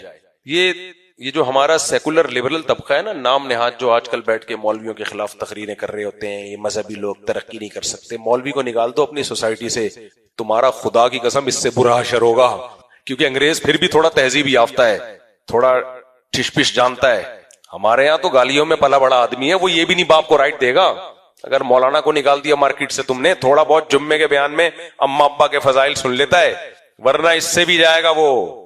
تبھی ہندوستان میں حالات جو گاؤں دیہاتوں میں اس سے زیادہ خراب ہوئے ہوئے ہیں, کیونکہ مذہب بھی نہیں اور سیکولرزم کو لے رہے ہیں. ہندو مذہب میں کم از کم ماں باپ کی عظمت تو تھی نا, وہ لوگ مذہب سے بھی گئے, اور وہ قانون کی وہ پاسداری بھی نہیں ہے جو یورپ امریکہ میں ہے. تو ریزلٹ کیا ہوگا؟ انسانیت کی تباہی. مذہب بہت چاہے باطل مذہب ہی ہو, لیکن کچھ نہ کچھ اخلاقیات ہر مذہب میں ہوتی ہیں. خیر میں یہ عرض کر رہا تھا کہ دیکھو, ایک نبی صلی اللہ علیہ وسلم کا توکل ہے جس پہ ہمیں حکم نہیں دیا گیا کہ ہم اس کو فالو کریں. تبھی بعض حضرات مذہبی اسکالر اس کو ایسے بیان کرتے ہیں کہ لوگ کہتے ہیں ہمارے لیے تو دین پہ چلنا ممکن ہی نہیں ہے, اور پھر کہتے ہیں یہ علماء کا لائف سٹائل دیکھو, یہ باتیں تو, یہ نبی کی سیرت تو یہ بتاتے ہیں کہ 40 دن گھر میں چولہا نہیں جلتا تھا, اور ان لوگوں نے آٹومیٹک چولہے رکھے ہوئے ہیں, ایک دن ان کی گیس کا ناغہ نہیں ہوتا, 4 سلنڈر گھر میں رکھے ہوئے ہوتے ہیں. 4 ہر جگہ منہ سے 4 پتہ نہیں کیوں نکلتا, 2 ایک سلنڈر گھر میں رکھا ہوا ہوتا ہے. اتنے سلنڈر گھر میں رکھے ہوئے ہوتے ہیں, یہ ہوتا ہے وہ ہوتا ہے. نبی صلی اللہ علیہ وسلم کے کپڑوں پہ پیوند لگا ہوتا تھا, ان کے آج تک کبھی پھٹے ہوئے کپڑے ہم نے نہیں دیکھے. تو بھائی وہ لیول کا جو توکل تھا وہ میں اور آپ افورڈ نہیں کر سکتے, وہ نہ ہمیں حکم دیا گیا ہے, ہمیں حکم بھی نہیں دیا گیا. ایک تو یہ توکل ہے. دوسرا کیا ہے کہ توکل سرے سے ہے ہی نہیں, جو ہمارے دنیا دار طبقے میں چل رہا ہے. وہ ہر چیز سمجھتے ہیں اسباب اسباب اسباب, لہذا وہ پیسہ بچاتے ہیں خطرات کی بیس پہ. یہ بھی ہو سکتا ہے, یہ بھی ہو سکتا ہے, یہ بھی ہو سکتا ہے, یہ بھی ہو سکتا ہے. ہر باڈی کے پارٹ کی انشورنس کرائی ہوئی ہے کہ ایسا نہ ہو میری آنکھ خراب ہو جائے, وہ بھی انشورڈ ہے. ناک بھی انشورڈ ہے, کان بھی, ہر پارٹ. آپ کہہ سکتے نہیں اتنا بھی نہیں ہے بھائی, جن کے پاس پیسہ ہے نا ان سے جا کے پوچھو. غریبوں کی بات ہی نہیں کر رہا میں, غریب تو بیان سننے آئے نہ کریں. جن کے پاس بہت زیادہ دولت ہے ان کی آپ اسٹائل جا کے دیکھو. مائیکل جیکسن کی بات کر رہا ہوں میں, سمجھ رہے ہو, ان جیسے. یہ تو ہے نہیں. ہمارے حضرت فرمایا کرتے تھے نا, ہم فرعون کو گالیاں دیتے ہیں, فرمایا وسائل ہی نہیں ہمارے پاس, ہوتے تو فرعون سے 4 ہاتھ آگے ہوتے. اب ہم جب فرعون کی سنتے ہیں اتنے بچوں کو ذبح کر دیا, یہ کر دیا, وہ کر دیا, ظالم آدمی تھا, تو ہمارے پاس جتنا ہے اس حساب سے ہم بھی کر رہے ہوتے ہیں. جو بہن کو وراثت نہیں دے رہا اس میں طاقت بہن پہ ہی زور چلتا ہے نا, تو وہاں حق دبا لے گا. بھائی جب وہ ملک کا صدر بنے گا تو ملک کھا جائے گا, چپل چوری کرنے کا موقع ملے گا تو چپل چوری کر لے گا. وہ تو جتنی طاقت ہوتی ہے اس حساب سے چل رہا ہوتا ہے نا آدمی. جو کرپٹ ہے وہ 1 روپے کا بھی کرپشن کرتا ہے, 1 خرب کی بھی کرتا ہے. جو کرپٹ نہیں ہے وہ 1 خرب کی بھی نہیں کرے گا اور 1 روپے کی بھی نہیں کرے گا. تو دوسری جو درجہ ہے وہ یہ ہے کہ آپ اللہ پہ اعتماد ہی نہ کریں, اسباب ہی کو اپنا باپ بنا کے رکھیں. اس میں پھر کیا ہے, جمع مالا وعددا, مال جمع کرتے رہو اور بیٹھ کے گنتے رہو. بچے بھی روک دو کہ کہیں میرا پیسہ نہ کھا لیں گے. بعض دفعہ ماں مر جاتی ہے, باپ دوسری شادی کرنا چاہتا ہے, بچے کرنے کیوں نہیں دیتے؟ ہماری وراثت میں سے 8واں حصہ نہ چلا جائے وہاں پہ. کم بختوں کو دیکھو, پلاننگ دیکھو کہاں کی سوچ رہا ہے پاگل کا بچہ. 12.5% نہ چلا جائے. میں ایسے لوگوں کو جانتا ہوں. ایک تو ایسا بندہ ہے, اس نے اس کی ماں کا انتقال ہوا تو کہہ رہے میرے ابا تنہا ہو گئے نا. اب جو تنہائی بیوی دور کر سکتی وہ اولاد تھوڑی کر سکتی ہے. کہہ رہے ابا ڈپریشن میں چلے گئے, ہم نے کرنی نہیں تھی شادی, ابا مر ہی گئے. کہہ رہے ابا جب مر گئے تو پھر ہم روتے تھے یار, ابا کو ہم خوشیاں دے دیتے. میں نے کہا جو مکہ لڑائی کے بعد یاد آئے نا کہ کاش میں یہاں لگا دیتا, وہ مکہ اپنے منہ پہ لگا دینا چاہیے. ایک آدمی لڑ رہا تھا نا, مار کھا کے آیا, بعد میں کہا بھائی تو نے مارا کیوں نہیں؟ کہہ رہا بھائی یاد ہی نہیں رہا, یہ والا مکہ تو میں ادھر لگا سکتا تھا اس کے. تو وہ مکہ اپنے مارنا چاہیے. کی میرے قتل کے بعد اس نے جفا سے توبہ, آگے کا نہیں آتا شعر. شاعر کہتا ہے میری محبوبہ نے مجھے جان سے مار دیا اور توبہ کر لی, اللہ قتل کے گناہ کو معاف کر دے. کہہ رہے مارنے کے بعد توبہ کی. میں تیری توبہ تو اللہ قبول کرے گا, لیکن میں تو گیا نا, میں تو مارکیٹ سے شارٹ ہو گیا, میرا تو بیڑا غرق ہو گیا نا, اور توبہ کی وجہ سے تجھے سزا بھی نہیں مل رہی, یہ تو اور ڈبل بیڑا غرق ہو گیا. کہہ رہے تو ہائے زود پشیما کا پشیما ہونا, میرا خیال ہے کچھ اس طرح کا شعر ہے. تو مال وعددا, مال کو کیا کرتا ہے؟ جمع کرتا ہے اور گنتا رہتا ہے. یہ ہماری حالت ہے. یہ کس کی حالت ہے؟ دیکھتے رہیں گے. ایک پیسہ گننا ہوتا ہے تاکہ کسی کا حق ضائع نہ ہو, اکاؤنٹیبلٹی ہو. جو اکاؤنٹنٹ کر رہے ہوتے ہیں وہ تو الگ چیز, اس کا تو قرآن نے حکم دیا ہے. قرآن کی سب سے لمبی آیت ہی وہی ہے جس میں حساب کتاب کو لکھنے کا حکم ہے, تاکہ ضائع نہ ہو مال, اسراف نہ ہو. آپ کو بتاؤ میری آمدن کتنی ہے, میرے خرچے کتنے ہیں, یہ لکھنا تو ضروری ہے. مولانا اشرف علی تھانوی رحمہ اللہ نے تو یہاں تک لکھا ہے کہ گھر میں جتنے افراد کا کھانا بنتا ہے خواتین کو چاہیے وہ بھی لکھا کریں کہ اس دن اتنا گوشت جلا تھا, اتنا آلو, اتنا پیاز, اتنا ٹماٹر, اتنے افراد نے کھایا تھا, اتنا بچ گیا تھا, ضائع ہوا تھا. لہذا ایک بیلنس ہو, اندازے سے نہ ہو کہ ضائع. اور دعوتوں میں دیکھ رہا ہوں نا کیا ہو رہا ہوتا ہے. وہ گننا وہ ایک الگ چیز ہے. ایک گننا ہوتا ہے ہوس کی بیس پہ کہ جمع اب اتنا ہو گیا, اب اتنا ہو گیا. اب جیسے آپ دیکھو نا کھدائیاں ہوتی ہیں, سونے کے مٹکے نکل رہے ہوتے ہیں کتنی جگہ. وہ کس نے دفن کیا وہ مٹکے؟ وہ زمینوں کے مالک تھے, اتنا خزانہ جمع کر لیا کوئی لے نہ جائے, زمین کے اندر دفن کیا, اور کوئی حالات تبدیل ہو گئے یا موت واقع ہو گئی, گئے, ختم. یہ وہ پیسے کی محبت ہے جو آپ کو اسٹریس اور ڈپریشن کا مریض بنا دیتی ہے, کنجوس بنا دیتی ہے, مکھی چوس بنا دیتی ہے. یہ وہ بخل ہے, کنجوسی ہے جس کی برائی سے قرآن و سنت بھرا پڑا ہے. مسلمان سخی ہوتا ہے. پہلے میں یہ ٹاپک مکمل کر لوں پھر میں اس کو مزید ایکسپلین کرتا ہوں. تیسرا درجہ یہ ہے جس کا شریعت نے ہمیں حکم دیا ہے, جو سورہ بنی اسرائیل کی آیت میں ہے, لا تجعل یدک مغلولۃ الی عنقک ولا تبسطها کل البسط. کیا زبردست آیت ہے. نہ ایسے کنجوس بن جاؤ کہ اپنے ہاتھ گردن سے باندھ لو. جو بھی آ رہا ہے, نہیں بیگم بول رہی ہے کہ اس دفعہ کچھ عید پہ اچھا کھلا دو, نہیں سالہ آیا ہوا ہے چائے بھی نہیں پلائی جا رہی, سمجھ رہے ہو. دوستوں نے کہا یار ہمیشہ ہمارے خرچے پہ ہی کھاتا ہے, آج تو ہمیں نہاری کھلا دے, نہیں. بیگم نے بولا اب آپ کے پاس پیسے اچھے آ گئے, ذرا اچھا گھر لے لیتے ہیں, کرائے کا ہی ہو لیکن اچھا ہو, نہیں. میں نے دیکھے ایسے لوگ, پیسہ ہے اور گھر میں ایسا حال کیا ہوا ہے, سڑا ہوا گھر, باپ پیسہ ہی خرچ نہیں کرتا. قربانی کر لو اس دفعہ, اللہ نے اتنا پیسہ دیا ہے, نہیں. صحیح ہے, اب اتنا پیسہ ہے حج کر کے آ جا, نہیں.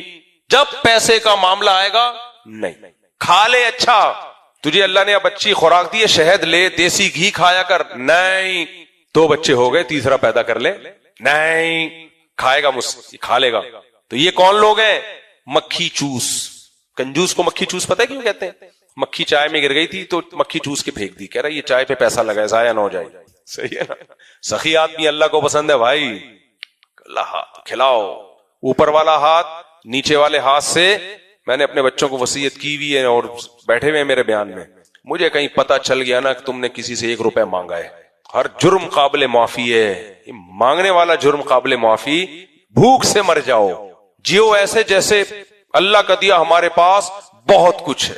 اللہ کا فضل ہے, اللہ نے ہمیں بھی ایسی زندگی گزارنے کی توفیق دی. کبھی چہرے پہ یہ نہ لے کر آؤ ہے ہی نہیں, پیسے ہی نہیں ہے. وہ ہمارے حضرت واقعہ سناتے تھے نا, مجھے بڑا مزہ آتا ہے یار. وہ ایک مولوی صاحب تھے ہمارے مدرسے میں پڑھتے تھے, تو وہ شادی نہیں کر رہے تھے. حضرت نے بولا ارے بھائی کیا ہو گیا, تم عمر دیکھو شادی کیوں نہیں کر رہے؟ تو ایک دن کہتے ہیں پیسے ہی نہیں ہے. تو حضرت کو ان پہ غصہ آیا, حالانکہ یہ تو بیچارے نے صحیح بات, غصہ اس لیے آیا کہ ہمارے حضرت کا توکل کا معیار تھوڑا سا اونچا تھا. حضرت کو یہ تھا کہ ان کو یہ کہنا چاہیے تھا, کوئی بہانہ کر دیں کہ میں نہیں کر رہا, کچھ مجبوری ہے. یہ جو کہا نا پیسے ہی نہیں ہے, تو عالم ہو کے یہ کیوں کہہ دیا کہ پیسے نہیں؟ عالم کو چاہیے یہ کہے بہت ہے پیسہ اللہ کا دیا. اب سوال پہ شادی کیسے ہوگی؟ اللہ پہ توکل کرو, ہو جائے گی. یہ نہیں کہو کہ پیسے ہی نہیں ہے. حضرت کو یہ چیز, ہمارے حضرت کو یہ جملہ منہ سے پسند ہی نہیں تھا. تبھی حضرت کے پاس کوئی غریب بھی آتا کہتا اللہ کا دیا بہت کچھ, حالانکہ کچھ بھی نہیں ہوتا تھا بیچارے کے پاس, کہہ رہا ہوتا تھا اللہ کا دیا. اور حضرت ایسے غریبوں کو بڑی عزت دیا کرتے تھے. ہمارے حضرت کی عجیب محفل ہوتی تھی. میں نے خود دیکھا کہ رکشے والے کو آگے کیا اور ایک ڈیفینس کے سیٹ صاحب کو پیچھے بٹھایا کہ آپ پیچھے بیٹھیں گے, یہ آگے بیٹھے. یہ آپ لوگ نہ شروع کر دیں بلا وجہ ایک بندے کو کہیں کہ پیچھے. وہ چونکہ وہ بھی ڈیفینس والا بھی حضرت کا مرید تھا نا, تو اس میں تحمل تھا برداشت کا. لیکن نارملی یہ ٹھیک نہیں ہے. نارملی جو بھی جس کا اہل ہو اس کو وہ عزت دینی چاہیے. لیکن حضرت مالداروں کو ایسا کیا کرتے تھے, جب کوئی اپنے آپ کو تربیت کے لیے آپ کے حوالے کرتا ہے تو پھر تو آپ کے ذمہ ہے نا اس کی تربیت کریں. یہ خود پسندی نکلے تو وہ کرتے رہتے تھے ایسا. تو وہ کنجوس مکھی کو کیا کر رہا ہے, ایک آدمی گنڈیریاں کھا رہا تھا, کھا کھا کے پیچھے پھینک رہا تھا جو بچ جاتی تھی, پیچھے کنجوس اٹھا کے مزید چباتا تھا ان کو. تو اس نے پیچھے مڑ کے دیکھا, وہ بولا بے شرم تجھے شرم نہیں آتی, میری کھائی بھی گنڈیریاں کھا رہا ہے کنجوس. کہتا ہے کنجوس تو تو ہے, ایک قطرہ بھی نہیں چھوڑ رہا اس میں. کہہ رہا کنجوس تو ہے, ایک قطرہ بھی نہیں چھوڑ رہا اس کے اندر. تو یہ کنجوس بھی ہے. آڑے وقت کے لیے رکھا ہوا ہے سونا, ٹھیک ہے رکھو, لیکن آڑا وقت آئے تو خرچ تو کرو. ہماری والدہ کی ایک خاتون تھی جاننے والی نا, ان کی بچی کی شادی تھی. اب وہ بیچاری ادھر ادھر چندے مانگتی پھر رہی ہے, میری بچی کی شادی ہے, میری بچی کی پرابلم آئی ہوئی ہے, کچھ خرچہ دے دو. میری والدہ کہتی ہے میں نے ان سے بولا کہ تم نے سونا تو رکھا ہوا ہے. کہتی بہن وہ تو میں نے آڑے وقت کے لیے رکھا ہوا ہے. تو والدہ نے کہا آڑا وقت ہی تو آیا ہوا ہے, اب کر لو نا, کیا خیال ہے؟ تو یہی تو ہے آڑا وقت, اور کیا چاہیے؟ تو یہ کیا کر رہے ہوتے ہیں دوسروں کے پیسوں سے, اپنا نہیں. وہ ایک انٹی نے بولا نا اپنے بچے کو, بیٹا جا ذرا چمونی آپا کے یہاں سے چینی لے کے آ. پہلے محلے میں ایسے ہی ہوتا تھا, اب تو موبائل نے سارے ریلیشن ختم. میں یہ نہیں کہہ رہا چینی منگوائے گھروں سے, ایک مثال دے, نام رکھے ہوتے تھے بڑی آپا, بڑی باجی. وہ ایک وہ جو آتے ہیں نا لال رومال, وہ جو آنکھیں کھلی ہوتی ہیں ان کی, پتہ نہیں نام میں بھول جاتا ہوں ان کا. انہوں نے بڑا اچھا کلچر وہ بیان کرتے ہیں کبھی کبھار ہماری سوسائٹی کا, کہ پہلے گھروں میں نام کیسے ہوتے تھے, بڑی باجی, بڑی آپی, منی باجی, اور اس طرح کے منی آپا, پتہ نہیں اس طرح کے نام ہوتے تھے. وہ بڑا اچھا انہوں نے ایک نقشہ کھینچا ہے ہمارے ماضی کے کلچر کا. اب تو وہ سب مارکیٹ سے شارٹ, باجیاں ہی شارٹ ہو گئی. جب 2 بچے پیدا ہوں گے تو باجیاں کہاں ہوں گی, نہ منجلی باجی ہوگی نہ چھٹن خالہ ہوگی, سب مارکیٹ سے. جب تک تو رشتے ہوتے ہیں تو سب وجود میں آتا ہے. اب تو انڈیویجولزم کی طرف ہم جا رہے ہیں, چاچے مامے مارکیٹ سے شارٹ. جب نسل ہی مک گئی تو بڑے بھیا چھوٹے بھیا کہاں, ایک ہی بھیا ہیں, وہی بڑے ہیں, وہی چھوٹے ہیں, وہی درمیانے ہیں. بس 2 بچے ہی اچھے میں تو یہی ہوگا. بڑے بھیا ہوں گے جو ہر وقت پخروڑی بن کے ٹارزن بن کے روپ جماتے رہیں. دیکھو اللہ تعالیٰ نے جو بھائی بہن بھائیوں کا سیٹ اپ دیا ہے, یہ بہت بیلنس ایک نظام بنایا ہے. بڑا بھائی چھوٹوں کی وجہ سے بہت سی چیزوں سے ریزرو رہتا ہے, میں بڑا ہوں, اس کو بڑے پن کا احساس ہوتا ہے. چھوٹوں پہ بڑے کا دباؤ ہوتا ہے. بڑی بہن کی اپنی ایک ماں کی محبت ملتی ہے اس سے, چھوٹی بہنوں پہ روپ جماتا ہے انسان, یہ کرو یہ نہیں کرو, اور اس کی وجہ سے بہت سی چیزوں سے خود صحیح بننا پڑتا ہے. اس کی ذمہ داریاں آتی ہیں بھائیوں کے اوپر. آپ نے نسل روک کے انسانوں کو ہر چیز سے آزاد کر دیا. بیڑا ہی غرق, بیڑا ہی غرق. خیر, تو وہ ایک خاتون نے کہا کہ جا ذرا وہ چمونی آپا کے گھر سے چینی لے کے آ. وہ گیا, انہوں نے کہا میں نہیں دے رہی. بچہ آ گیا, امی وہ تو نہیں دے رہی, کہ بڑی نالائق ہے, جا چھٹن خالہ کے گھر سے لے کے رہا. وہ چلا گیا جی چھٹن خالہ کے گھر سے لینے کے لیے, امی وہ بھی نہیں دے رہی, جا فلاں سے لے کے آ, فلاں سے لے کے آ. سب نے منع کر دیا, بڑی بے غیرت ہے, بڑی کنجوس ہے, چل اپنا ڈبہ کھول وہاں سے چینی نکال. کیونکہ وہ چینی آڑے وقت کے لیے رکھی ہوئی ہے. آڑا وقت آ گیا, کوئی چینی دینے کے لیے تیار نہیں ہے, اب آڑا وقت آ گیا. یہ تو ایک لطیفہ ہے لیکن میں نے ایسے لوگ دیکھے ہیں، کاروبار کے لیے پیسہ چاہیے، آپ اتنا پیسہ دے دیں میں بزنس میں لگاؤں گا، نفع آدھا آدھا، اپنا لگا لینا، وہ آڑے وقت کے لیے رکھا ہوا ہے۔ تجربہ دوسرے کے پیسوں سے، تجربہ کس کے پیسوں سے؟ ابھی میں اب واقعہ پرانا ہو گیا، جس کی بات ہے اس کو پتہ نہیں چلے گا کہ میری بات ہو رہی ہے۔ ایک صاحب آئے کچھ دن پہلے میرے پاس، کہنے لگے بیچارے پریشان تھے، اب غیبت نہیں ہے، کسی کو کیا پتا، اور میں تھوڑا سا کیریکٹر کو چینج کر دیتا ہوں تاکہ جس کا واقعہ اس کو بھی نہ پتا چلے، کسی کا راز فاش نہیں کر رہا، یہ بس ذہن میں رکھیں۔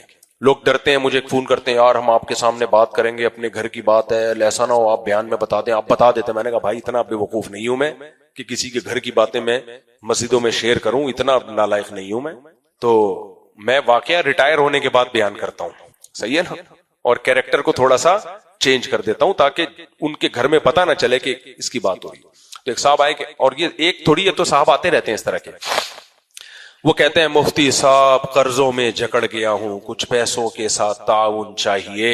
میں کہتا ہوں کیا ہو گیا؟ وہ کہتا ہے کہ میں نے کاروبار کے لیے لوگوں سے پیسہ لیا تھا، وہ نقصان ہو گیا، وہ سب میرے دروازے پہ کھڑے رہتے ہیں، سب مجھے کیا دیتے ہیں؟ ٹینشن، کچھ تعاون ہو جائے تاکہ میں قرضہ اتار دوں، للہ فی اللہ۔ یہ تو کوئی گل ہی نہیں ہے۔ میں نے کہا یہ تو کوئی مسئلہ ہی نہیں ہے۔ اس کو میں نے کیا کہا اور ان کے جانے کے بعد میں نے دوستوں کو کیا کہا، یہ دونوں الگ الگ کنورزیشن ہے۔ اس کو تو میں نے یہ کہا، اس کو تو اگلی بات اس کی سمجھ میں نہیں آتی تو، لیکن وہ انسلٹ محسوس کرتا ہے اس میں اپنی۔ اس کو تو میں نے یہ کہا، میں نے کہا کوئی مسئلہ ہی نہیں ہے بھائی، 10 آدمیوں سے آپ نے پیسے لے کے ڈبو دیے تو ٹینشن تو ان کو ہونی چاہیے، آپ کو کس بات کی ٹینشن ہو رہی ہے؟ آپ کا تھوڑی نقصان ہوا ہے، کس کا نقصان ہوا ہے؟ ان کا ہوا ہے۔ کہہ رہے نہیں وہ دروازے پہ کھڑے رہتے ہیں، کرسی لا کے دے دیا کرو، بیٹھ جایا کریں گے۔ کیا خیال ہے بھائی؟ وہ کھڑے ہوئے ہیں نا دروازے سے پہ، آپ تو گھر کے اندر صوفے پہ لیٹے ہوئے ہو، اس میں کون سی ایسی ٹینشن کی بات؟ کہہ رہے نہیں مفتی صاحب بڑی ڈپریشن میں جا رہا ہوں۔ میں نے کہا تو ڈپریشن میں خود جا رہے ہو نا، میں نے تھوڑی کہا جاؤ، آپ ڈپریشن ختم کر دو، ٹینشن کو پارسل کر دو۔ آپ کے سر پہ 10 کلو کا آٹا رکھا ہوا ہے، بوجھ ہے، تو وہ بوجھ کیسے ختم ہوگا؟ دوسرے کے سر پہ رکھ دو، بوجھ ختم ہو جائے گا اگر وہ لے لے۔ تو میں نے کہا جب وہ آئیں پیسے مانگنے کے لیے، آپ کو ٹینشن ہوگی، وہ ٹینشن پارسل کرو۔ پارسل کا کیسے؟ وہ بولو نہیں ہے، تو ٹینشن کیا کہاں چلی جائے گی؟ بولو نا ادھر، وہ اب کانپے گا، وہ نہیں ہے۔ کہہ رہے نہیں وہ پھر کیا کرے؟ میں نے کہا کسی کا باپ بھی کسی سے پیسے کم از کم پاکستان میں تو، پوری دنیا میں ہے، صرف پاکستان میں نہیں نکال سکتا۔ اور میں نے کہا مجھے خوشی پتہ ہے کس بات کی ہو رہی ہے؟ ان 10 بے وقوفوں کو ان کے کرتوتوں کی سزا مل رہی ہے۔ ابے پاگل کے بچوں، تم نے اپنے محنت سے پیسہ کمایا اور ایک بندہ آیا کہہ رہے کاروبار کے لیے دے دو اور تم نے دے دیے۔ تمہارے ساتھ یہی ہونا چاہیے۔ ابھی بھائی ناراض نہیں ہونا، ناراض، ان کے بھی پیسے 10 سال پہلے، 15 سال پہلے انہوں نے بھی پیسے لگائے تھے۔ میں نے کہا رفیع بھائی کوئی پیسہ کما کے نہیں دے گا، ڈبو دیں گے یہ۔ نہیں نہیں نہیں، وہ دیا۔ لیکن یہ ایک تعریف کی بات بھی میں کروں گا، جتنا پیسہ اس بندے کا ڈوبا نا، اگر یہ دین نہ ہوتا تو برین ہیمریج سے مر جاتے۔ یہ صرف دین ہے جس نے ان کو، وہ نہیں ہوا کہ مفتی صاحب مجھے پیسے دے دو فلانے پیسے، نہ گیا تو گیا، نکالنے کی کوشش ہے، ڈپریشن میں نہیں گئے۔ یہ دین کی برکت، بھائی کوشش کرتے ہیں نکالنے کی، لیکن وہ ڈپریشن، تھوڑی بہت تو ٹینشن ہر شخص کو ہوتی ہے، ہونی بھی چاہیے۔ تو میں نے کہا مجھے تو خوشی اس بات کی ہو رہی ہے کہ 10 بے وقوفوں کو ان کے کرتوتوں کی سزا ملی۔ میں نے کہا میں نہیں دوں گا بھائی صاحب، میں اتنا نیک ہوں نہیں جتنا آپ مجھے سمجھ رہے ہو۔ خیر ان کو تو میں نے چلتا کیا۔ پھر میں نے لڑکوں سے کہا، میں نے کہا میں اتنا بے وقوف بھی نہیں ہوں جتنا لوگ مجھے سمجھتے ہیں۔ یہ بندہ جو آیا ہے نا، جو 10 آدمیوں کے پیسے کھا کے بیٹھا ہوا ہو، وہ 11ویں سے اس لیے نہیں لے گا کہ ان کو قرضہ دینا ہے، واپس کرنا ہے۔ وہ کہے گا جہاں 10 صحیح 11واں بھی صحیح۔ انسانی تاریخ میں نے کہا ہم نے کوئی ایسا شخص نہیں دیکھا جس نے 10 کے پیسے کھائے ہوئے ہوں اور وہ 11ویں سے اس لیے لے رہا ہو تاکہ 10 کے واپس کرنے ہیں۔ وہ کہہ رہے جہاں 10 وہاں 11واں بھی، لیکن وہ 10 بے وقوف تھے، اس دفعہ یہ کسی بے وقوف کے پاس انشاءاللہ نہیں آیا۔ تو میں نے کہا یہ نہیں دے گا، اور اب یہ پوری زندگی انہی 10 کے نام پہ کمائے گا۔ ان 10 کی لسٹیں، ان کی فون کالز، ان کے نمبر، ان کا گھروں پہ آنا جانا، یہ سب چیزوں کو اب یہ کیا کرائے گا؟ ساری زندگی کیش، کہ دیکھو قرضوں میں ڈوبا ہوا ہوں یار، جمشید کچھ تعاون، جمشید کو ترس آئے گا، کچھ تعاون دے گا، پھر 11ویں لسٹ میں جمشید۔ اور یہ اللہ کی طرف سے پھٹکار برستی ہے کہ جب آپ مخلوق کے سامنے ہاتھ پھیلاتے ہو تو اللہ ہاتھ کھینچ لیتا ہے۔ اس لیے بھائی ہم تو وصیت کرتے ہیں بھوکے مر جاؤ، کھلانے والے بنو، کھانے والے مت بنو۔ کھانے والے مت، کھلاؤ، چہرے پہ ہمیشہ خوشی ہو، اللہ کا دیا بہت کچھ. دیکھو غربت میں استغنا کے ساتھ رہنا کمال ہے. پیسہ آتا ہے تو استغنا آ ہی جاتا ہے. غریب ہو اور دکھاؤ یہ کہ ہم مالدار ہیں, یہ ہے کمال, یہ اعلیٰ درجے کا توکل ہے, یہ مطلوب ہے. خیر جلدی سے بات کو سمیٹوں میں. تو ایک تو پیغمبر کا توکل تھا بھائی, ایک ہے ہمارے جو دیسی جو لبرل ٹائپ کے لوگ ہیں جو پیسہ پیسہ پیسہ پیسہ پیسہ تھوڑا بہت صدقہ کرتے ہیں, وہ بھی اس نیت سے کہ بلائیں ولائیں ٹل جائیں, تھوڑا سا اور پیسہ آ جائے. کسی نے بتایا ہوا ہوتا ہے کہ یہ کرو گے تو اور آئے گا. اور ایک ہے بیلنس. قرآن کہتا ہے نہ اپنے ہاتھ کو گردن سے باندھو ولا تبسطها کل البسط, نہ ایسے پھیلا دو. وابتغ بین ذلک سبیلا, درمیانہ راستہ اختیار کرو. وہ درمیانہ کیا ہے وہ فقہا نے بیان کیا ہے کہ سب سے پہلی بات آپ نے دیکھا آپ کی آمدن کتنی ہے, اپنے خرچوں کو آمدن سے کم کرو, بڑھنے نہ دو. ایسی سخاوت کہ آپ کی سخاوت آپ کی انکم سے ہی بڑھ جائے, یہ پیغمبر کے لیے جائز تھا, میرے اور آپ کے لیے جائز نہیں ہے. میرے اور آپ کے لیے جائز نہیں ہے یہ کہ آپ کے خرچے آپ کی ارننگ سے بڑھ جائیں. ایک دوسرا, جمع کرنا, اتنا جمع کرنا کہ اگر آج آپ جاب لیس ہو جاتے ہیں, آپ کا کاروبار برباد ہو جاتا ہے, تو کم سے کم 1 سال تک آپ کے پاس سوچنے کا, اسٹیبل ہونے کا, دوبارہ جاب تلاش کرنے کا موقع ہو. اس لیے میں لوگوں کو بار بار کہتا ہوں کہ اتنا ضرور جمع کرو اپنی آمدن سے, شروع میں اتنا بچاؤ, اور وہ گولڈ کی شکل میں, پیسوں کی شکل میں نہیں, وہ تو برباد ہو جائے گا. بینکوں میں رکھ کے بھی نہیں, برباد, چاہے اسلامی بینک کی کیوں نہ ہو, کیونکہ وہ اتنا تھوڑا پروفٹ دیتے ہیں کہ آدمی کہتے ہیں اس تکلف کی بالکل بھی ضرورت نہیں تھی, اس میں بھی ٹیکس کٹتا ہے. وہ ایسا چھڑکاؤ کرتے ہیں تھوڑا سا.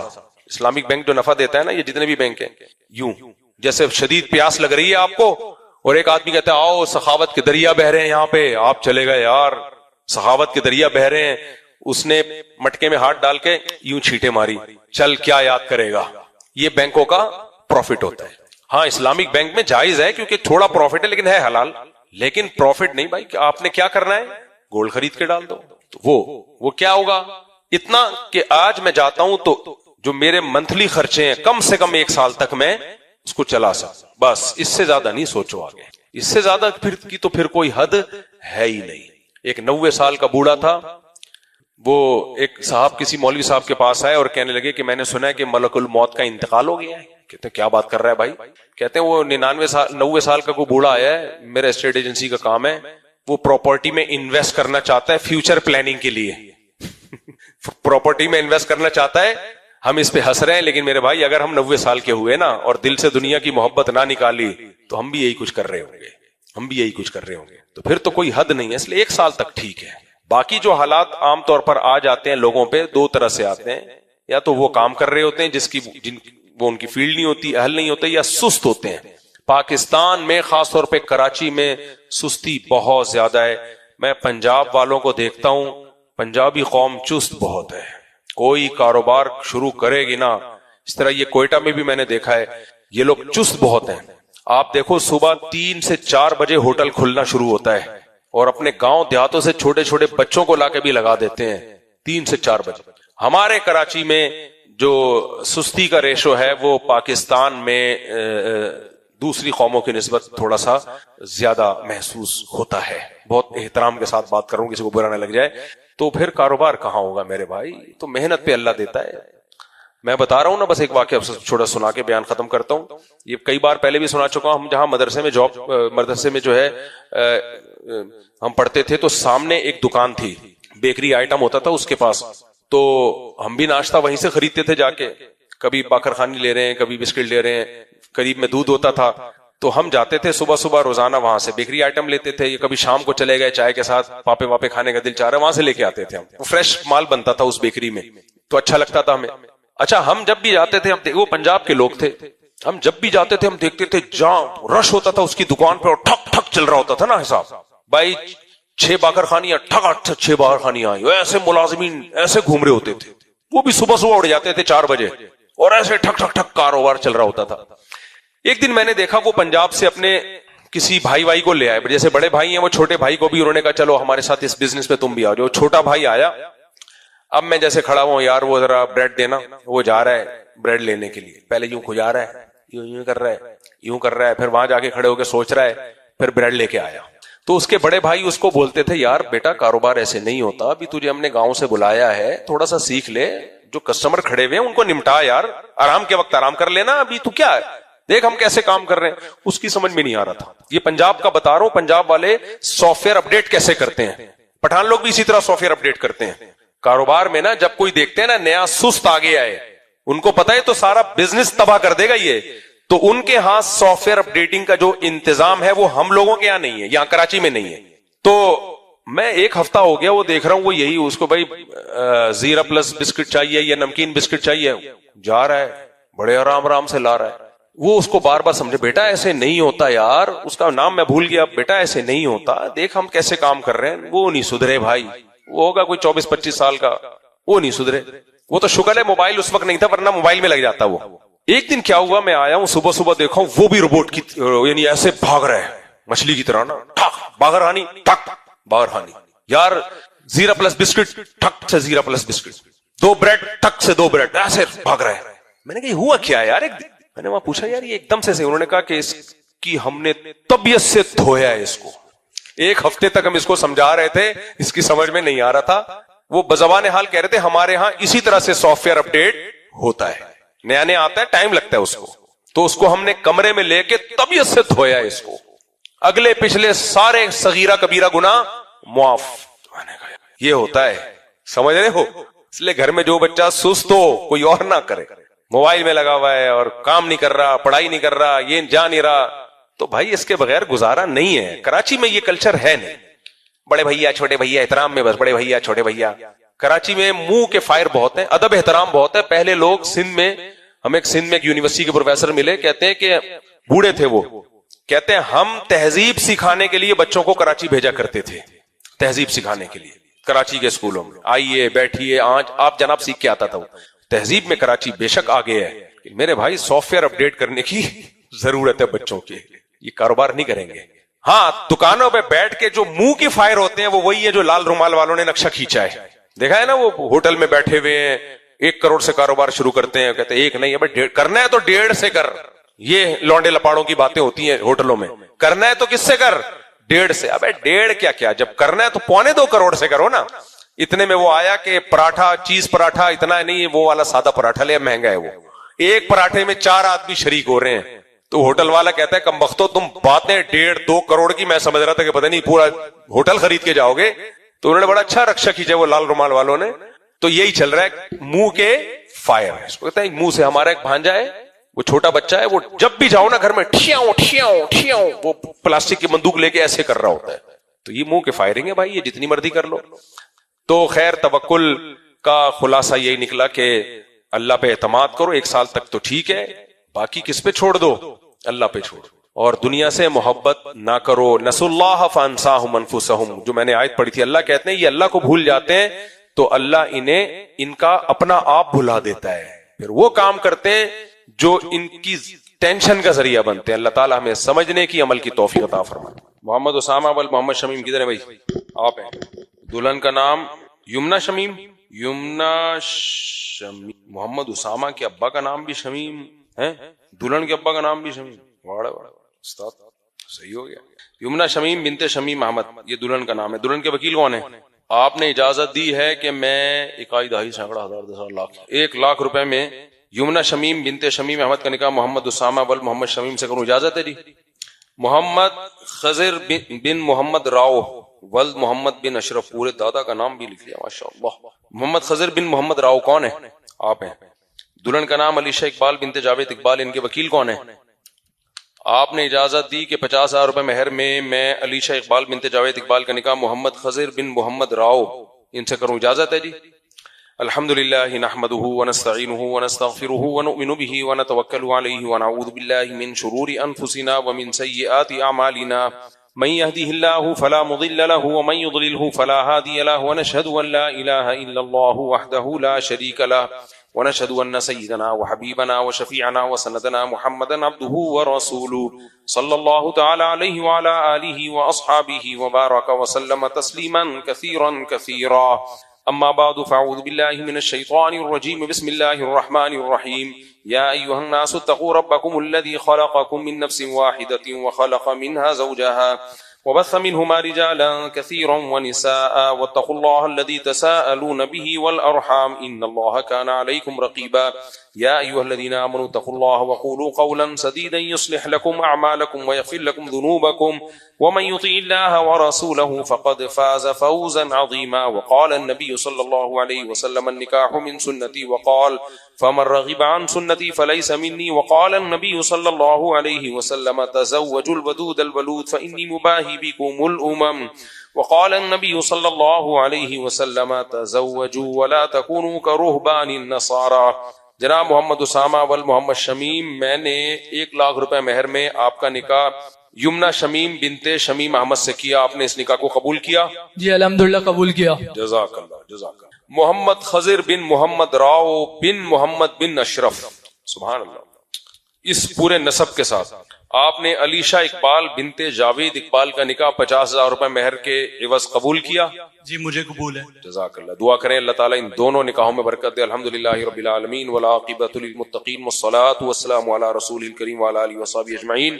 اے اللہ ان دونوں نکاحوں کو اپنے دربار میں قبول فرما، اس کی برکتیں دونوں کے خاندانوں کو تادم حیات نصیب فرما، ان دونوں جوڑوں کو تادم حیات کامیاب ازدواجی زندگی نصیب فرما، محبت کے ساتھ الفت کے ساتھ برکتوں کے ساتھ رہنے کی توفیق نصیب فرما.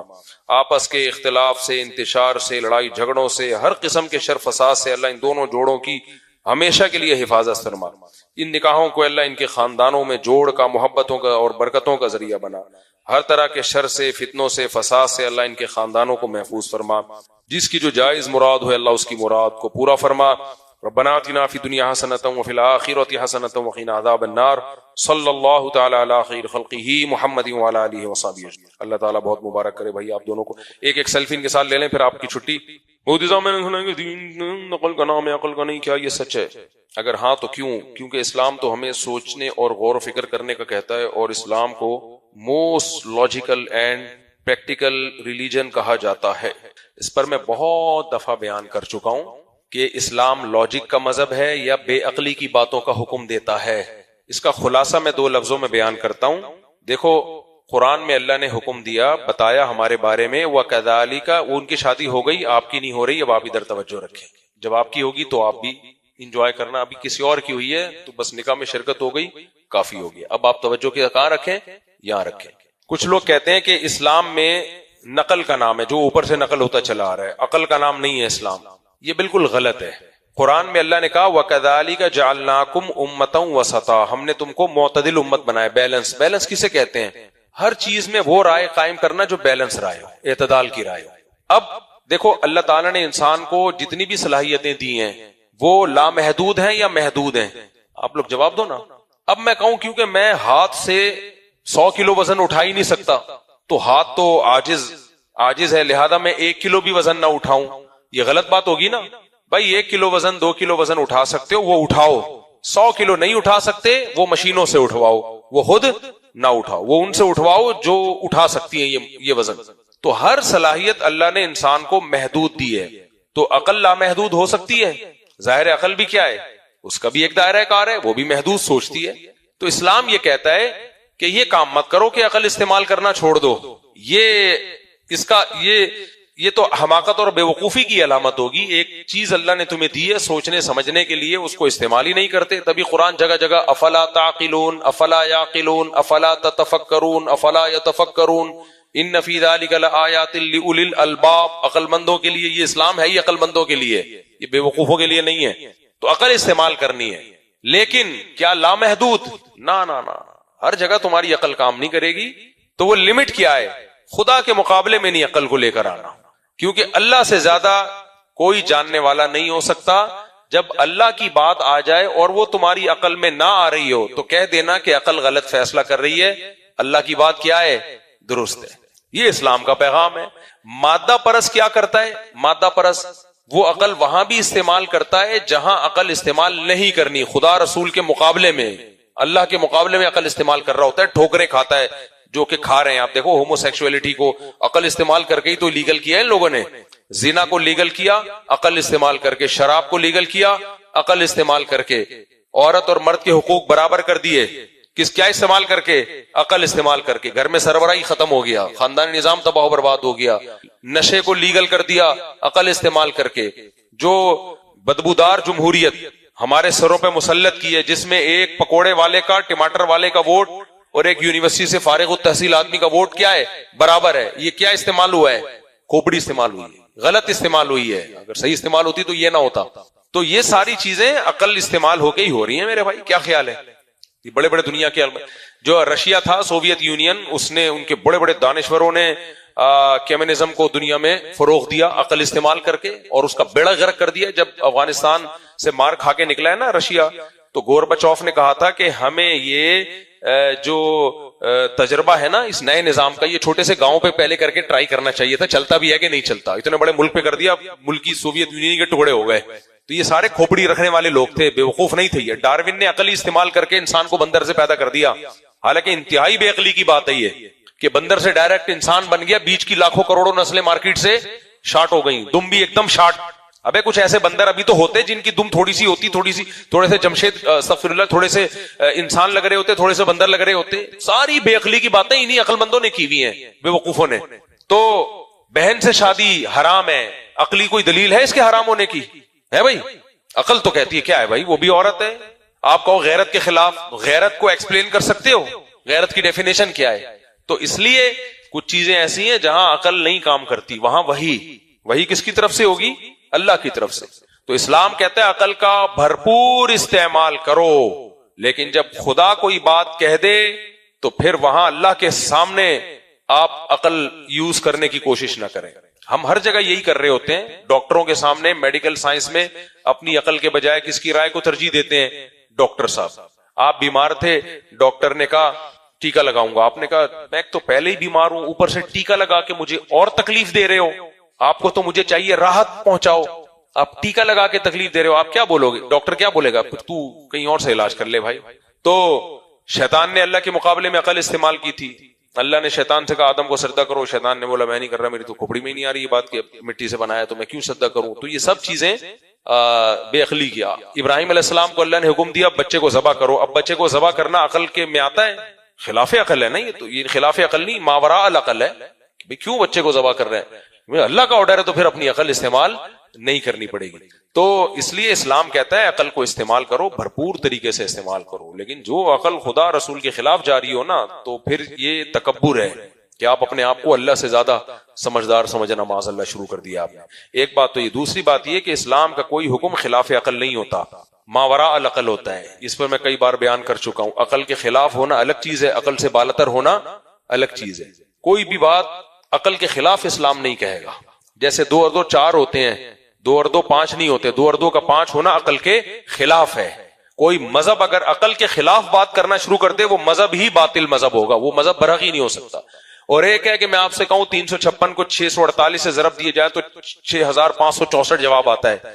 اب یہ عقل سے بالاتر ہے. پتہ نہیں بھائی کیلکولیٹر پہ ٹیسٹ کریں گے, صحیح بھی ہو سکتا ہے غلط بھی ہو سکتا ہے. تو جہاں ہماری عقل نہیں پہنچتی, عقل سے بالاتر چیزیں, اس میں اسلام رہنمائی کرتا ہے. خلاف عقل کوئی بات اسلام نہیں کرتا. سمجھتا ہے کہ نہیں سمجھتا ہے؟ ہاں. دوسرا طبقہ ایک تو وہ ہمارا لبرل سیکولر لوگوں کا ہے جو ہر جگہ عقل استعمال کرتے ہیں. دوسرا وہ مذہبی متشدد لوگوں کا ہے کہ جہاں عقل استعمال کرنی ہے وہاں بھی کھوپڑی استعمال نہیں کر رہے ہیں. جیسے شف سرکار پھو پھو کر کے لوگوں کے گھٹنے جڑ رہے ہیں. اب میں نے عقل استعمال کر کے میں نے کہا تھا کہ شف سرکار کو کہ ایک سلنڈر بھروا دو آغا خان میں, وہ اسپرے کر دیا کریں گے تو تمہارا بھی ٹائم بچے گا, کتنے مریضوں کو شفا مل جائے گی. تو اس پہ غصہ ہو گیا, یہ میرا مذاق, یہ وہ. بھائی تو بے عقل لوگ جو ہیں وہ ابھی بھی شف سرکار کے پاس جا رہے ہیں, عاملوں کے پاس جاتے ہیں جن چڑیل بھوت بھگوانے کے لیے اور اپنے مسائل حل کروانے کے لیے. کمبختو اس کے مسئلہ حل ہوا ہوتا تو عامل تھوڑی بنا ہوتا, وہ اس کے اپنے مسائل حل نہیں ہو رہے اس لیے تعویذ گنڈوں کا کام شروع کیا اس نے. سمجھتے ہو کہ نہیں سمجھتے؟ اس کے اپنے مسائل حل ہوئے ہوتے تو نہیں ہو رہے, کہیں جاب نہیں مل رہی بیچارے کو, کچھ آتا واتا نہیں ہے, نہ مفتی ہے نہ عالم ہے کہ لوگوں کو مسائل بتائے. تو پھر اس کے پاس یہی راستہ ہے جن چڑیل بھوت کا بزنس شروع کر دے. وہ تو اس نے کر دیا, تم بھی جا رہے ہو. مفتی صاحب کیا ایسا مذاق کرنا جائز ہے جس میں جھوٹ بولا جائے لیکن کچھ دیر بعد سچ بتا دیا جائے جیسے عام طور پر ہوتا ہے؟ جائز ہے بھائی. جھوٹی کہانیاں بشرطے کہ وہ یہ اس کو لوگ سچا نہ سمجھیں, فرضی کہانیاں, اس کو جھوٹی نہیں کہا جائے گا, فرضی کہانیاں. یہ تو حکایات ہمیشہ سے چلتی آ رہی ہیں, لیکن ایسی کہانی جس کو لوگ سچ سمجھنا شروع کر دیں پھر وہ جھوٹ میں آ جائے گی. اس سے پھر منع کیا گیا ہے. ہم جو چوہے, اور میں نے شیر کا واقعہ سنایا تھا کہ ایک چوہے نے جو ہے وہ ہتھنی کو پرپوز کیا نا,